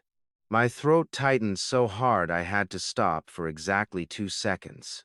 Whatever you told yourself you were doing for this family, that is what you actually did. The room held its breath. Diana's composure did not shatter. It did something worse. It simply emptied. The careful warmth, the precise authority, the controlled cool, all of it drained from her expression, leaving something flat and stripped, and for just one unguarded moment frightened. Fitch put his hand on her forearm. Diana, don't. She pulled her arm free. The DA already has Ethan's statement. Arthur said, his voice gentle and implacable at once. They have Sandra Cole's voluntary written confession regarding the property deed. They have the Georgia civil fraud record under the name Prescott. The USB drive Ethan provided contains time-stamped documentation of 14 separate communications between you and him. He closed both folders with a soft final sound. A civil settlement doesn't stop a criminal proceeding, Gerald. Your client needs to understand that. Fitch gathered his papers with the careful efficiency of a man recalculating his entire afternoon. We'll need to consult. Of course, Arthur said. You have until Friday. Diana stood. She buttoned her jacket with steady hands. I had to give her that. And when she looked at me one last time, her eyes were dry and her chin was level. But there was something behind it that had not been there when she walked, in a hairline crack, the kind that runs all the way through but doesn't show until the light hits it at exactly the right angle. You always did underestimate me, Robert, she said quietly. No. I held her gaze without blinking, my hands flat and still on the table, my voice coming from someplace deep and exhausted and certain. I trusted you. That's different. She walked out. Fitch followed, his portfolio tucked under his arm, the door closing behind them with a soft and definitive click. Arthur exhaled long and slow. That went better than I expected. She's not done, I said. No. He agreed. But neither are we. He picked up his legal pad. There's one more thing, Robert. Claire called me this morning before you arrived. He paused, choosing his words. She went back to Oak Cliff yesterday evening. She said she needed to see something for herself. Another pause. She found the grave. The air left my lungs so completely. I sat forward and pressed both fists against the table, my jaw grinding, my eyes burning with a Blake heat so sudden and fierce it was nearly blinding. Where? My voice came out raw and stripped. Riverside Memorial. Section D. Arthur's voice was quiet, careful. Robert, she needs you there. Arthur gave me the address, and I drove myself there, a mistake. My hands wouldn't steady on the wheel, and the Oak Cliff streets blurred at the edges in a way that had nothing to do with the October light and everything to do with the pressure building behind my eyes. I parked at the Riverside Memorial entrance and walked the rest of the way following the section markers A, B, C, D. I found Claire in Section D, 20 feet off the main path, standing before a dark granite headstone that caught the low afternoon sun and threw it back in dull, flat glints. Noah was beside her, one hand in hers, his school backpack still on his shoulders. They had come directly from pickup. She had not wanted to wait. I stopped when the letters registered. Robert James Callahan, beloved husband, 1957 to 2022. The air punched from my lungs so fast I stumbled, my shoe catching the gravel path. I threw a hand out and caught an oak tree palm scraping bark, vision going white at the edges. She had built me a grave. She had carved my name and a false death year into stone and brought my daughter here to believe it. Dad. Claire's voice crossed the distance between us. Not the voice of a 38-year-old woman, but something smaller and raw, scraped completely bare. How long have you been standing there?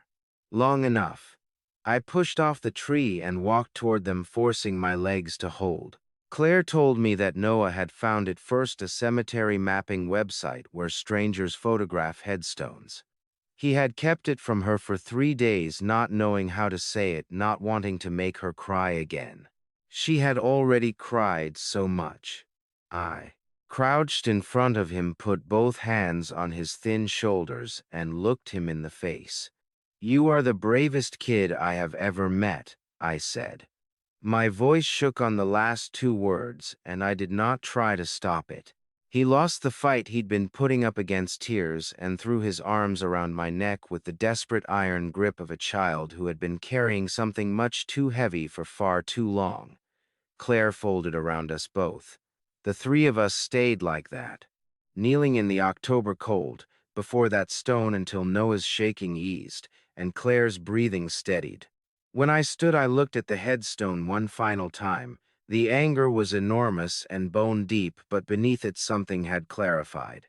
Diana had commissioned the stone, paid for it, stood here and wept manufactured tears, and showed Claire a forged letter, claiming these had been my final wishes. "Arthur needs photographs," I said. "Date stamps, payment receipts, groundskeeper records. There is a paper trail, but I already have them." Claire said and showed me her phone, the stone from 3 angles, the plot marker, the section sign. Her hands were steadier than mine. I felt something fierce and proud rise through the grief. "That's my girl." She asked whether I would stay for the trial. The question cost her something real. I heard it in her voice, in the careful way she braced for the answer 8 years of absence had trained her to expect. I took her face in both my trembling hands. "I am not going anywhere. Not for a flight, not for a meeting, not for anything. I am staying. I promise you." She closed her eyes, and 2 tears ran straight over my thumbs. Noah tugged her sleeve. "Can we get food? I'm really hungry." Claire laughed, the kind that hurts on the way out, and pulled him close. "Yeah, baby, we can." We walked out together, leaving the stone behind in the fading light. It had no power over anything real. It was granite and a lie. We were still here. On the 3rd of November, Diana Callahan's attorney informed Arthur that his client was declining the civil settlement. The trial was scheduled for the 17th. The 17th of November 2025 arrived quietly. An ordinary sky, an ordinary chill, as if the world had no idea what was about to happen inside one courtroom on Commerce Street in downtown Dallas. I wore the charcoal suit. Claire noticed immediately in the hotel lobby at 730. "You wore that to Mom's funeral," she said. "I know." I straightened my cuffs. "Some things deserve the same weight." She linked her arm through mine, and we walked to Arthur's car through cold morning air, our breath coming out in small white clouds. Noah walked ahead, hands in his pockets, shoulders squared, with a seriousness that still broke my heart on a 10-year-old. "Will I have to say anything?" he asked, climbing into the back seat. "No, bud," Arthur said. "You already said everything that mattered when you handed your grandpa that phone." Noah nodded, satisfied, and turned to watch the city go past. Inside Dallas County Criminal Courts, I felt Claire's hand tighten on my arm with every step through security. Not from fear, I realized, but from containing something enormous she'd been holding down for years. "Talk to me," I said quietly. "I keep thinking, what if she has one more thing, one more lie we haven't found?" I covered her hand with mine. "Then Arthur handles it. You don't have to carry this alone anymore." She blinked hard, swallowed the redness rising in her eyes. "Okay," she said. "Okay." Diana arrived at 8:55. The composure was still there, but brittle now, like lacquer over cracked wood. She sat beside Fitch and never once looked toward our side of the gallery. Ethan Harmon took the stand first. He spoke with flat, careful precision, describing the meetings with Diana, the contract payments, her specific instructions. He identified Exhibits 14 and 15, the voice recordings, without wavering. Fitch pushed hard on cross-examination. Your cooperation agreement reduces your own exposure, correct? Yes, Ethan said. And it's still the truth. Fitch sat down. She confirmed the $15,000 cash payment, the forged power of attorney she chose not to question. Her voice broke when she said, unprompted, I knew it wasn't right. I did it anyway. I'm sorry. Nobody in the gallery made a sound. Then Marsh called Exhibit 31, Noah's recording.